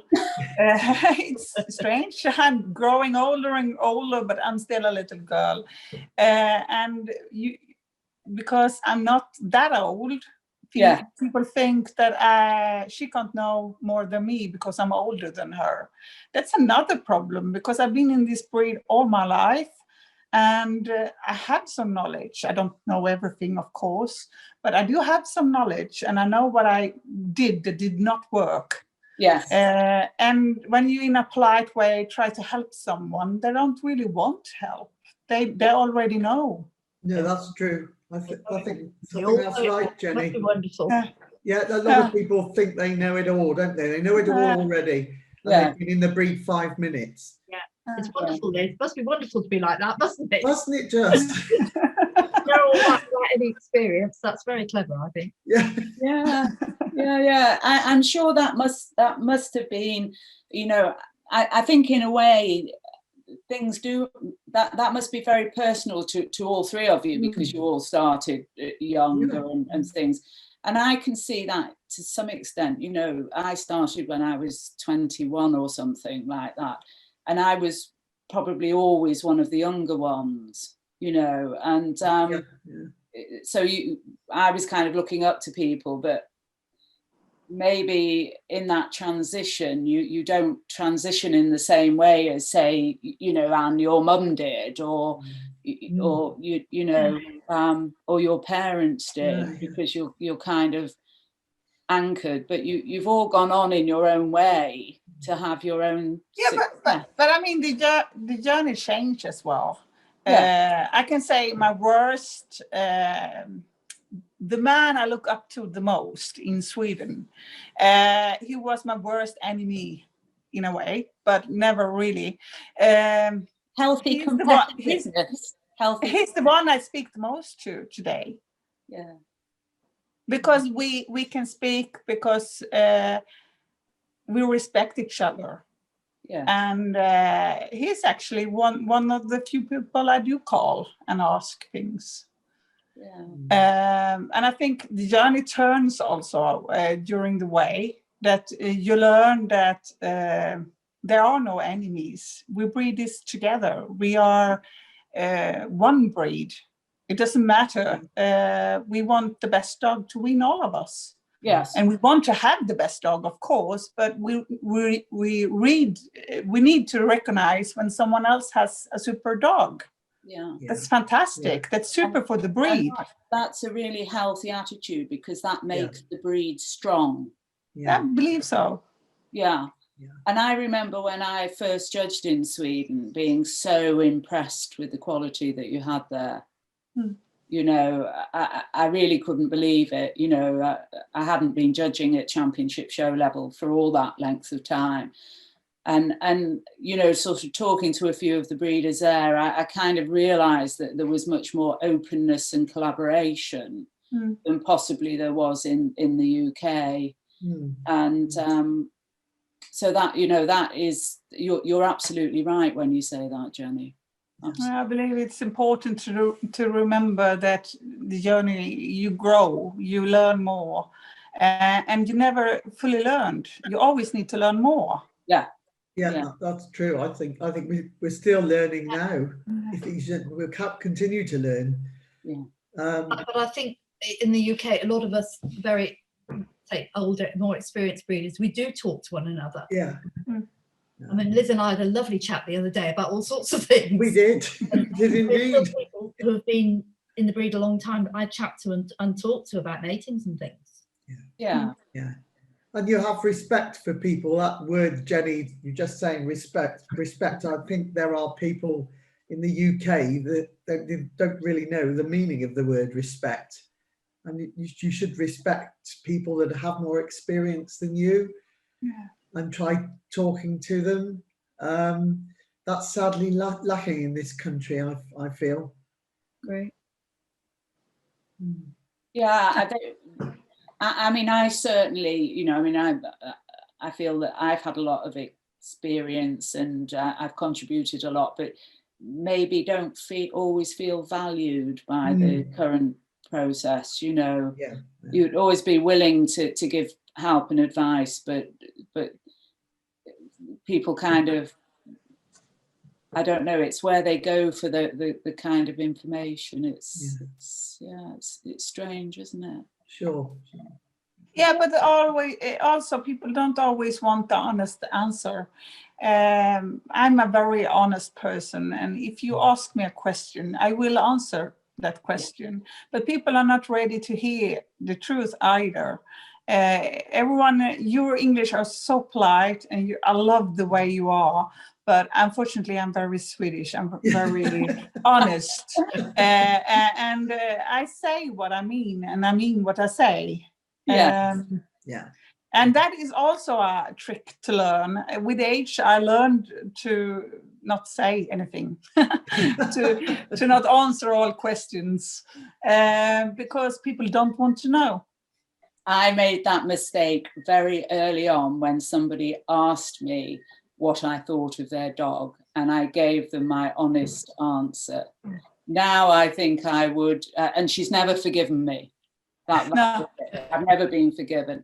But I was asked, and like you, I felt that honesty, I've been asked for my Just opinion, don't answer. therefore I would give it. Now I really wouldn't answer that question. I would say, oh, she's got a beautiful coat now. I really like her pigment. Or Yeah, I would You do can the always same. find I learned that the hard way, that people love their animals, they love the dogs. And in general, they're like our babies. We don't want to hear what's wrong with them. We just want to hear what's super with them in generally. So it's hard to be honest. And as a judge, you even have to think of that even more. And don't say anything anymore. I just go away because otherwise they would say, oh, she said that. yeah, I'm perhaps different because I do criticise in my critiques, and very much perhaps more abroad than I do here. Yeah, on But critiques. I always like to explain why one dog has beaten the other and what I preferred. Yeah, but in critiques is one thing, because then you have to write why. I totally agree with you there. I'm talking about the gossip around the rings that we have. I walk away now. 10 years ago, I perhaps would have tried to answer. I never try to answer anymore. It's no point. No. Yeah, no. They only hear what they want to hear. They want to hear all the positives, but not the negatives. But Yeah. life's just not like that, is it? No, and I do the same with my own dogs. I criticize them badly. Oh, it could be better there. And I know they have a lot of mistakes or faults, or I can't breed them then if I don't know what's wrong, but I need to get better. yeah. Yeah. I actually like your critiques, Anne, because I think they are a critique. I think they're a fair and balanced appraisal, and I think that is meaningful. And the other person that does it exactly very similar to what you do, it is Paula Edwards, and she writes very similarly to you in the way that she does her critiques. And actually, I very value that, because most of the time it compounds what I've already thought anyway. And I think, oh yes, well, she and I respect your opinion, and I respect the way that you do it. And I think it takes a lot of time and effort to give a fair appraisal. And it's much better than some of the critiques that we've read. Yeah. She came in like a princess and went out like a queen. Oh no.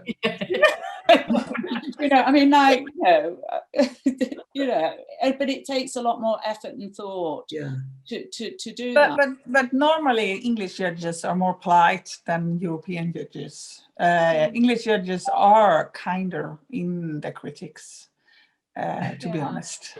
You all are.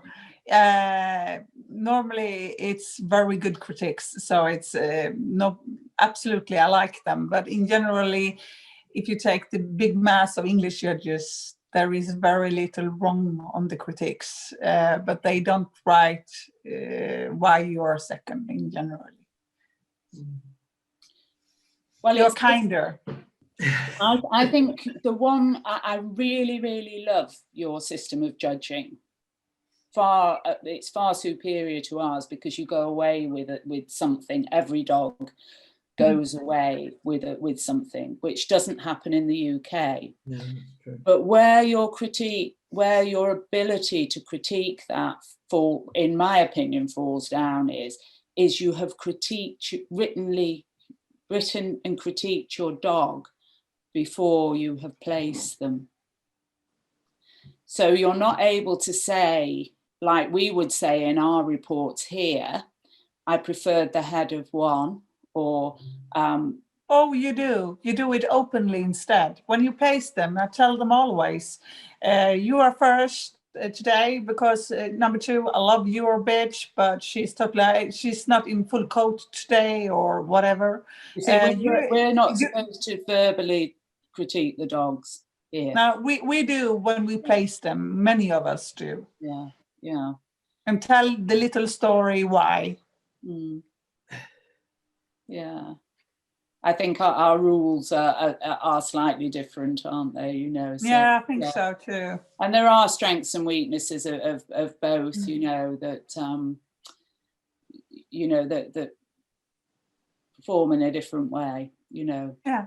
I like the flow. It's a different kind of feeling of flow when you're judging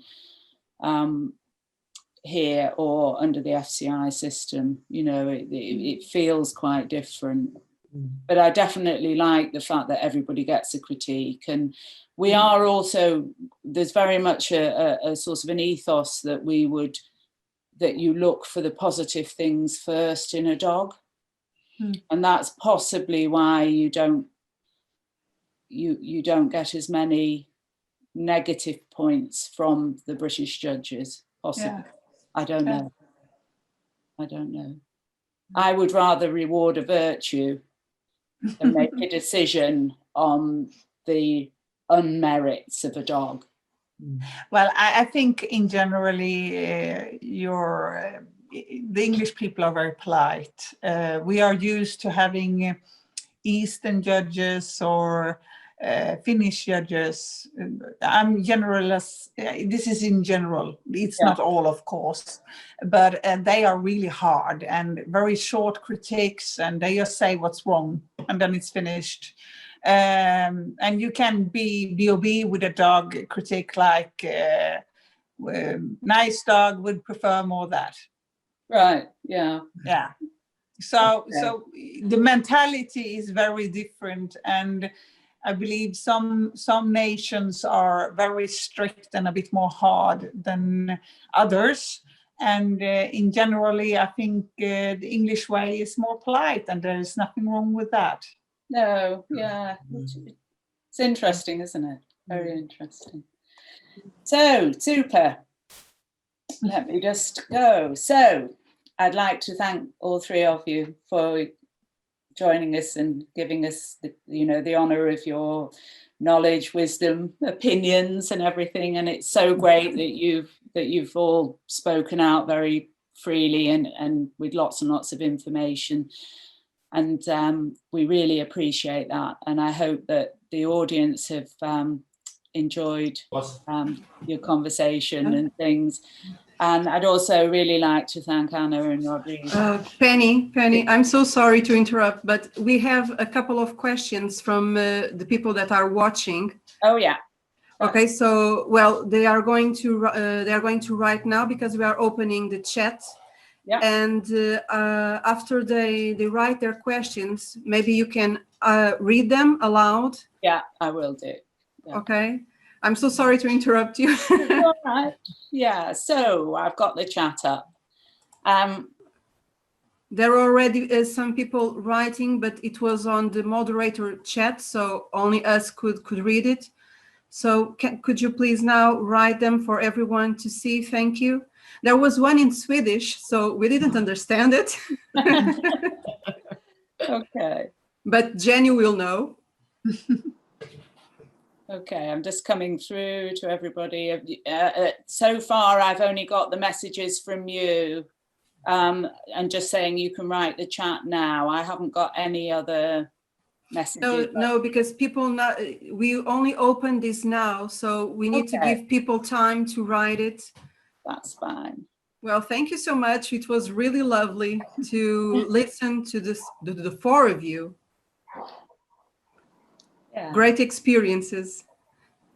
Thank you for organising it as well, and for you, Penny, as well, for doing all this. Yes. Ditto that from me. Thanks very much. Oh, you're most welcome. And, I think the collaboration and the help from Anna has been, absolutely key in being able to deliver these sessions. And as I said before, I really, really hope that this moving forward, that we'll be able to do different topics and try and do something over the next oncoming months, so yeah, you're welcome. So thank you for inviting me as well as a foreigner. Jennie, no, we're absolutely so delighted that you could join us, and this forum, this using Zoom has made it possible, you know, and there's so much to be gained by bringing all the knowledge together from different countries and things, and different personalities, and, you know, different ways of thinking. And it's really great. And I'm so glad that all three of you felt able to do it, you know, because I know some people don't feel that they could talk, you know, but so we've got some messages coming up. The first one is from Paula Hill, and it's to everybody. If you feel the dogs were better in the 80s, can I ask who? Oops.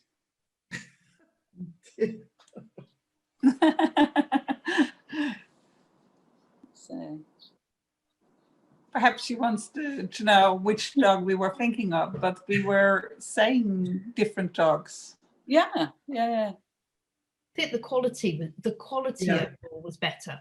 That's what we said, wasn't it? The depth of quality. Yeah. Yeah. Why do There you were think many very. that we have gone wrong now is the question. I think Yeah. a lot of it's concentrating on health tests only. Yeah. Yeah. People not having the experience to recognise quality in a dog and to understand confirmation as well. Yes. Here. Yeah, and less is more. Perhaps Yeah, we should not have them so much angulated. Yeah, definitely not. Yeah. I actually believe that we've lost the profile shape of a golden retriever, and it's almost one of, or not completely, I'm using it as a generalized term, but, you know, if you took a cutout of every different breed, it should be very easy from that outline to recognize the breed. And I think that because we've bred more angulation, longer and lower, and more fore chest, and the dog is now longer and lower slung, that the whole shape of the golden retriever has changed in a percentage, a high percentage of the dogs. That's what I feel. Yeah. And look at the badge everyone wears, the Golden Retriever Club badge. You look at the outline on there. Yeah. I agree. They don't look. A lot of them don't look like that now, Liz. It's a very good point. Exactly. So from Lindsay Wedge to everybody, thank you so much to everybody for putting this on, and to you all for the information. It's been very informative. That's great. Thank you, Lindsay. From Sue Brown to everybody, the expression is essential characteristic of the breed. The pop-eyed round eye is atypical. Lucille Sortel in her book says that an almond eye gives a harsh, sometimes mean expression. Yeah. Hang on, I've just got to shove us out of the way. How can we describe the beautiful, gentle, soft expression of the breed? Thank you for an interesting afternoon, Sue Brown. Nice. Eye shape, I know Muriel Hathaway used to say that the eye shape was somewhere in between the almond and round eye. And she, when I did the judging course with her, she said it was the eye of a clown, you know, that sort of very slightly triangular shape. I don't know. Any thoughts? I think it's the set of the eye sometimes as well, that the eye is set obliquely rather than straight and looking at you. Yeah, that if it's too forward facing, it's incorrect. Yeah. Some of them they seem to be just on the side of the head, and that gives a slightly odd expression too. And if they're too far apart as well. Exactly. Yeah. Or too far out. Or too narrow. Yeah. I always think you know a nice eye if you see it. As you look at the dog, you just know. Yeah. You recognise a nice eye, gentle expression, softens the expression. It just looks right. You just know. And that's something that has to be learned, I think. Yeah. Yes, it's something you should recognise, really. Yeah. I mean, if they look at you as though they're going to die any minute, that's probably a really good expression. Yeah, absolutely. Well said. Yeah, that element of sort of sadness, isn't it? You know, yeah. So from Beata, thank you so much, as always, valuable talks. You're welcome. So lovely to join. This is from Ellen. So lovely to join the webinar listening. I don't think that we have all been gone wrong, but some of us is still trying to breed the older type. Yeah. Yeah, I think it's difficult, isn't it? Because you can make generalizations, and there are, as you've all said, there are still some really good dogs out there. Yeah. Some typical dogs out there. Yeah, of course. We didn't mean that everyone are like that. It's just like you say, if you make it general, we lost a bit during the way. Yeah, and the depth of type and quality is probably Okay, from Henny, thank you. From Karen, thank you so much, everyone. It was lovely to join and listen. For best 4 p.m. date ever, thank you. There you go, guys. Anne-Marie, thank you for letting me join this lovely tea time chat. We all love our beautiful breed, and that is for life. Yeah, it's a very good point that you brought up there. From Karen to everyone, thank you so much. What an interesting conversation. Happy memories for the wonderful dogs I saw in the ring when I started too. From Paula Hill, as we know, the breed standard changed in the 80s. Do you feel it was changed to accommodate winning dogs of the time? No, I don't think it was. No, it was changed to make it clearer. Clearer, yeah. What the judges should be looking for. I think the Kennel Club changed their format at one time, didn't they? Yeah. And so it was sometimes, I know a couple of changes were more just about that technical side, isn't it? You know. So from Marcia, thanks to Anna, Midland Golden Retriever, Penny, Jenny, Liz, and of course Anne. Just wonderful to listen to talks like these. Thank you. I did not really understand what you were saying about the eyes, about the shape and the colour of the eyes. Would anybody like to elaborate on that? If they get too dark, they can look mean. They can look hard. Yeah. If they get too wide, they can look strange in the expression. If they get too big and round, they can look stupid.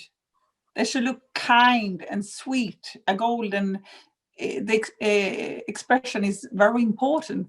Mm-hmm. The head of the different retrievers separate them as breeds. It's that and colour and coat type. But the heads are very, very distinctive, aren't they? And as you say, the eye has to fit in with the head. It's not just a feature on its own. Yeah. Anything else to add about that?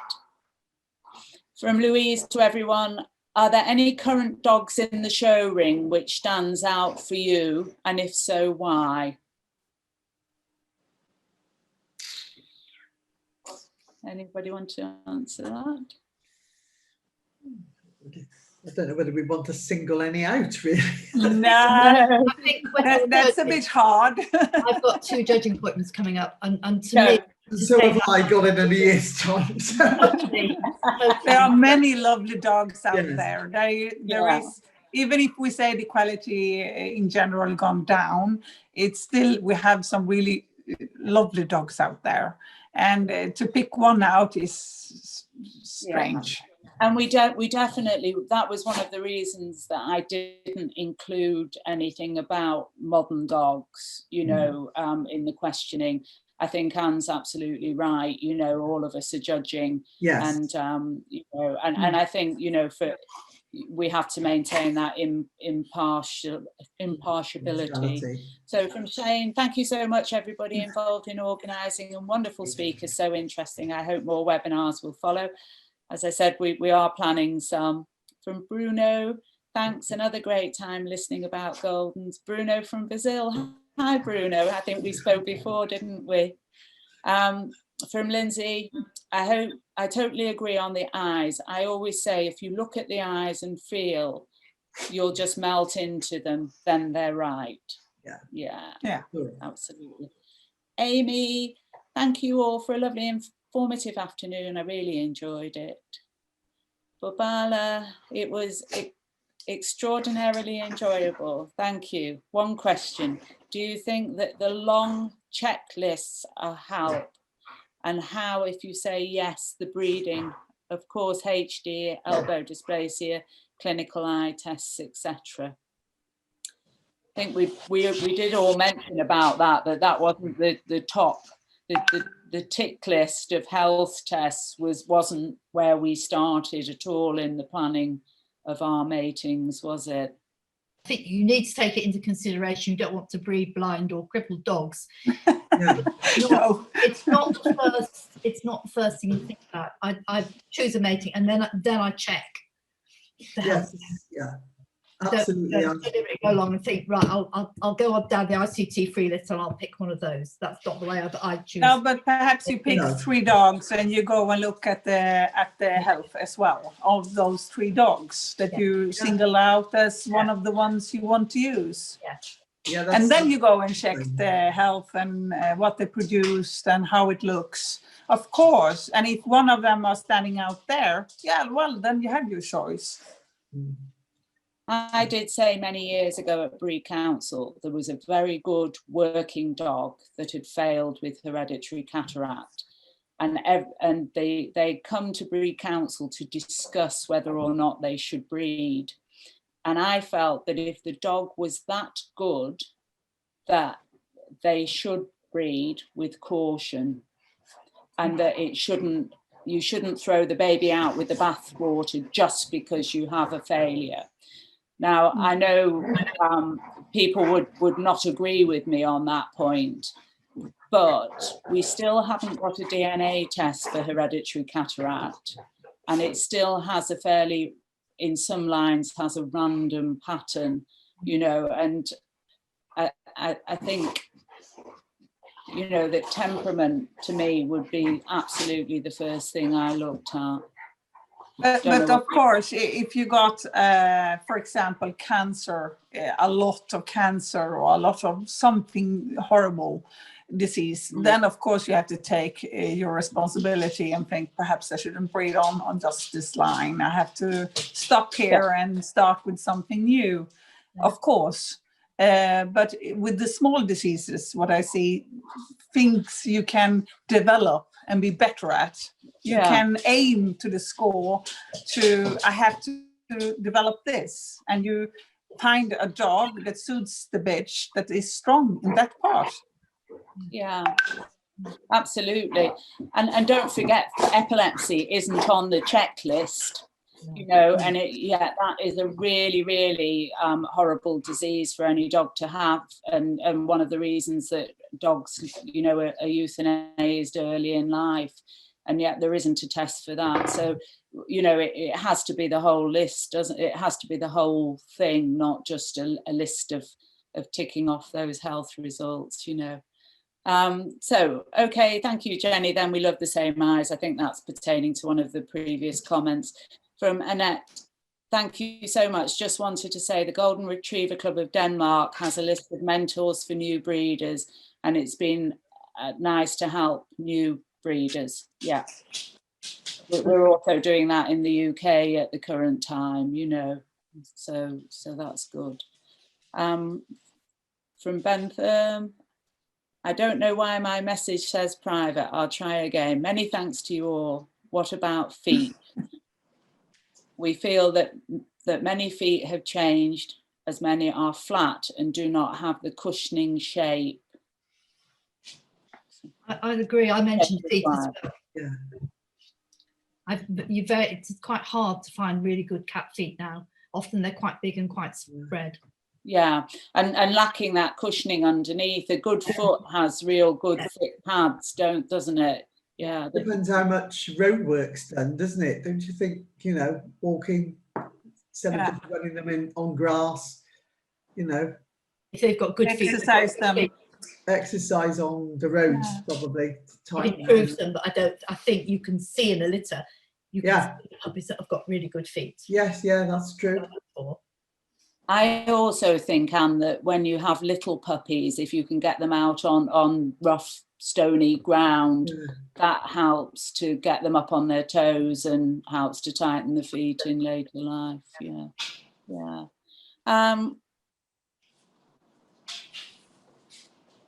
Yeah, we can always read it. From Melissa, if you find the perfect dog in theory for your bitch, then after checking the health results, you find they aren't quite as good as you would hope. Do you then disregard that dog or take a chance? I think we kind of covered that it depends what it is. It depends what it is, doesn't it, really? Yeah. That's all I would say. Yeah, because you can, of course, get things that you don't predict cropping up, don't you? Yeah. I always used to say that it's not what you worry about, it's what is something else that will come out and bite you. Yeah, absolutely. Yeah. From Mariano, hello ladies, no questions here, just kudos for a lovely tea time chat. We should do this more often. Happy holidays to all of you and cheers to meet you again. Thank you. From Ruth, splendid session. Hindquarters, not just excessive angulation. What about the length of leg from stifle to hock? So feet way out behind, vertically lined from point to buttock, like HPR breeds. Agreed, totally. Yeah. I think that, you know, that bit of the dog has changed so much in its shape, hasn't it? And I mean, when I started in the 80s, I had a couple of dogs that didn't have much rear angulation, and we still won with those dogs. If you look back through the books of champions, you know, there are lots of dogs there that haven't got extreme angulation. And they weren't over angulated then. So no, not at all. Well, it's interesting when you actually look at the research about what makes economical movement, so, you know, cardiovascular, sustained endurance movement. Actually, there's a really interesting paper done by some veterinary scientists, and actually the straighter, less angulated hock actually produces a much more sustainable economical movement than the over-angulated kind of German Shepherd type of look, which is more about jumping and yes, absolutely. Yeah. Okay. So from Paula, are we all in favour of ensuring we do all tests, including gonioscopy, or do you feel there's too much testing happening? Too much testing happening, definitely from me. I mean, Labradors are in a terrible pickle, you know, with 17 tests now, and top breeders don't know where to take their bitches. So I fear we're going down this track, and we're going to lose breed type, temperament, same problems that Germany had many years ago, over 20 years ago. So that's my opinion. Yes, we test for hips, eyes, elbows, but I really don't think, you know, it's enough to make the old breeders turn in their graves. You know, all this testing, I really do. Yeah. I think they should be used as a tool. Yes. Rather than say, all right, I probably wouldn't breed from a bitch with a 2 elbow, but I might breed from a bitch with a 22, 23 hip score without thinking about it. Yeah. And I think you have to, if you get the test, then you take the result and you use that result to improve or to think about whether that's actually going to affect the dog's life. If a dog gets glaucoma, they go blind and it's painful. So it is a condition that I think we should certainly be aware of. But what we need to know is whether these tests are actually leading to glaucoma. Yeah. I think we need more research on it, really. Absolutely, because there's no evidence at the moment to back it up. No. And I feel that we've had this inflicted on us when most of us, I mean, I have never seen an adult glaucoma in a golden retriever. I have. In fact, I've seen 2. Have you? Yeah, I haven't seen any. It's an awful thing, I have to say. And it is something we should be avoiding, but we need to know whether the tests they're doing are relevant.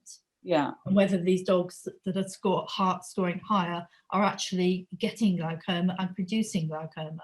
I think that's what we don't quite know at the moment.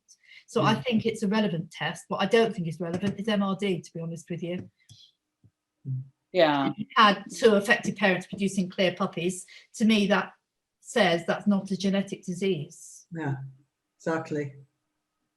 So it depends on the test as to how much notice you take of it. Yeah. And there is also, if you look back through some of the testing that we have done, I know 30 years ago, there was a dog that had a very, very higher than breed average hip score, but was used to breed and actually was a hip improver. And it doesn't necessarily equate, as Anne says, you know, that we're still not actually sure about the you know, hips are likely to be, you know, polygenetic. There's likely to be lots of different features, and what we're hoping to achieve. And I do think that we've improved the health of the breed. I think when I first started, we did get, I'm sure when the older breeders talked about dogs going blind, it was not posterior polar cataract. Yeah. I think they had different diseases that maybe were very strongly genetic. And by those breeders screening and removing those dogs from the breeding gene pool, that actually by the time we then started with the posterior polar cataract and things, we weren't trying to achieve the same things as they did, you know. I think the PRA genetic test has been really good, brilliant. Yeah. Yeah. And I mean, technically, Anne, you could breed from an affected dog. Now having a DNA test, if you had an affected PRA, you could breed that dog to a clear dog, and then take a staged approach to breeding it out. Yeah. Yeah. So it is a tool, isn't it? Yeah. Oh yes. And it should be used as that as well. Yeah. So from Basia, thank you all for emphasising the importance of respect and knowledge for older breeders, and to remember that we will learn all our lives. And thank you again for a lovely tea time chat. From Bentham, roadwork improves feet generally, but does not put a poor foot right. Yeah. Yeah, Great. definitely. And from Annette, I think Liz was talking about mating a bitch carrier for ICT with another carrier. I would never turn away from that if the dog otherwise was a perfect match. Yeah. I think, yeah, we sort of covered that, didn't we? Yeah. From Ellen, really enjoyed this afternoon. Hope to chat in real in 2021 and miss the ringside. Hope to do this again. Yeah, us too. From Joe that sent this message to the moderator. First of all, a big thank you to Liz, Jenny, Anne, Penny, and of course Anna and Rodriguez for making this webinar possible. I totally agree that the type of golden I see at shows nowadays is rather different from when I started showing and breeding in the half of the 80s. In those times, we said choosing a puppy at 7 weeks and don't look at it before almost 2 years.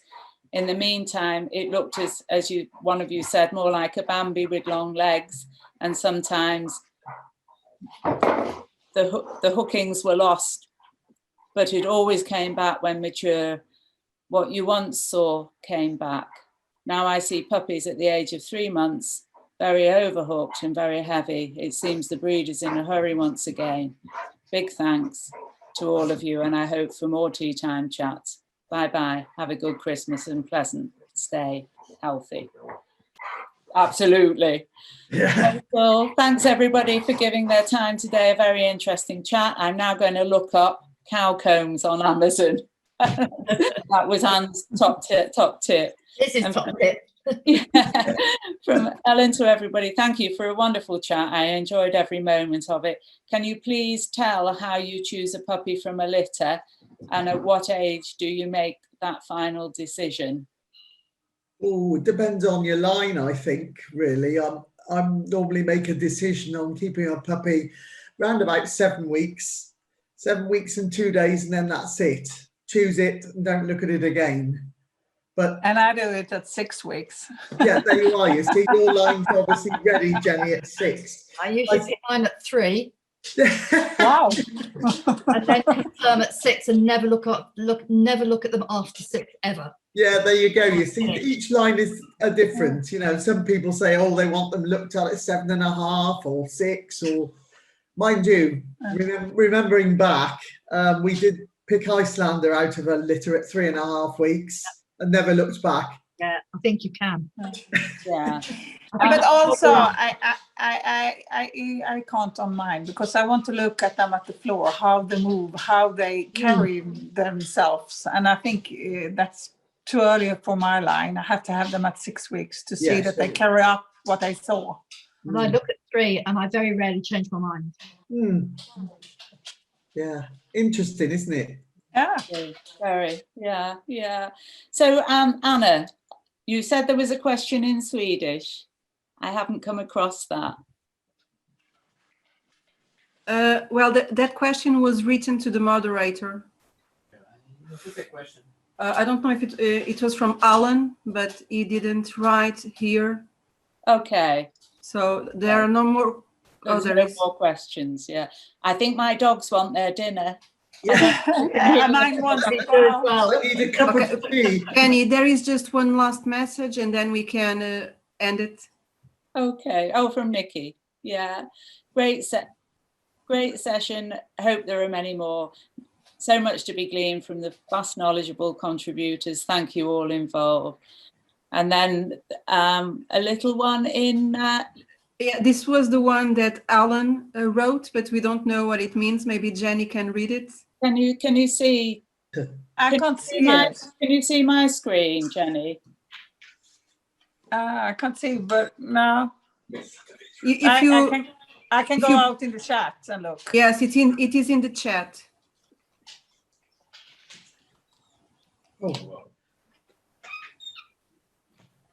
I don't know. He's writing that it's not a diagnosis, it's a appearance, I think. I don't know what he means or what he's referring to at all. I can't answer that question. Okay. Sorry. So don't worry. Okay. So okay, that's great. So once again, the three of you for sharing everything, and to Anna and Rodrigue, and we will get on with sorting out the next tea time chat. And I hope that if we have that you'll all join us in various different forms in the future.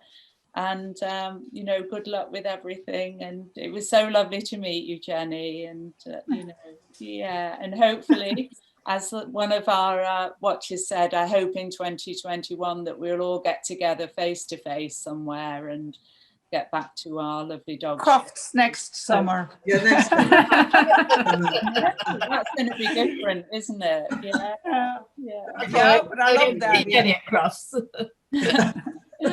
Yeah, a summer crofts. Yeah. That's a first, but it will be interesting. Love the idea. Yeah. It'll be nice to see. It will be. Anyway, Merry Christmas to everyone. Yeah. Merry Christmas. Yeah. Bye. Bye-bye now. Bye. Okay, bye.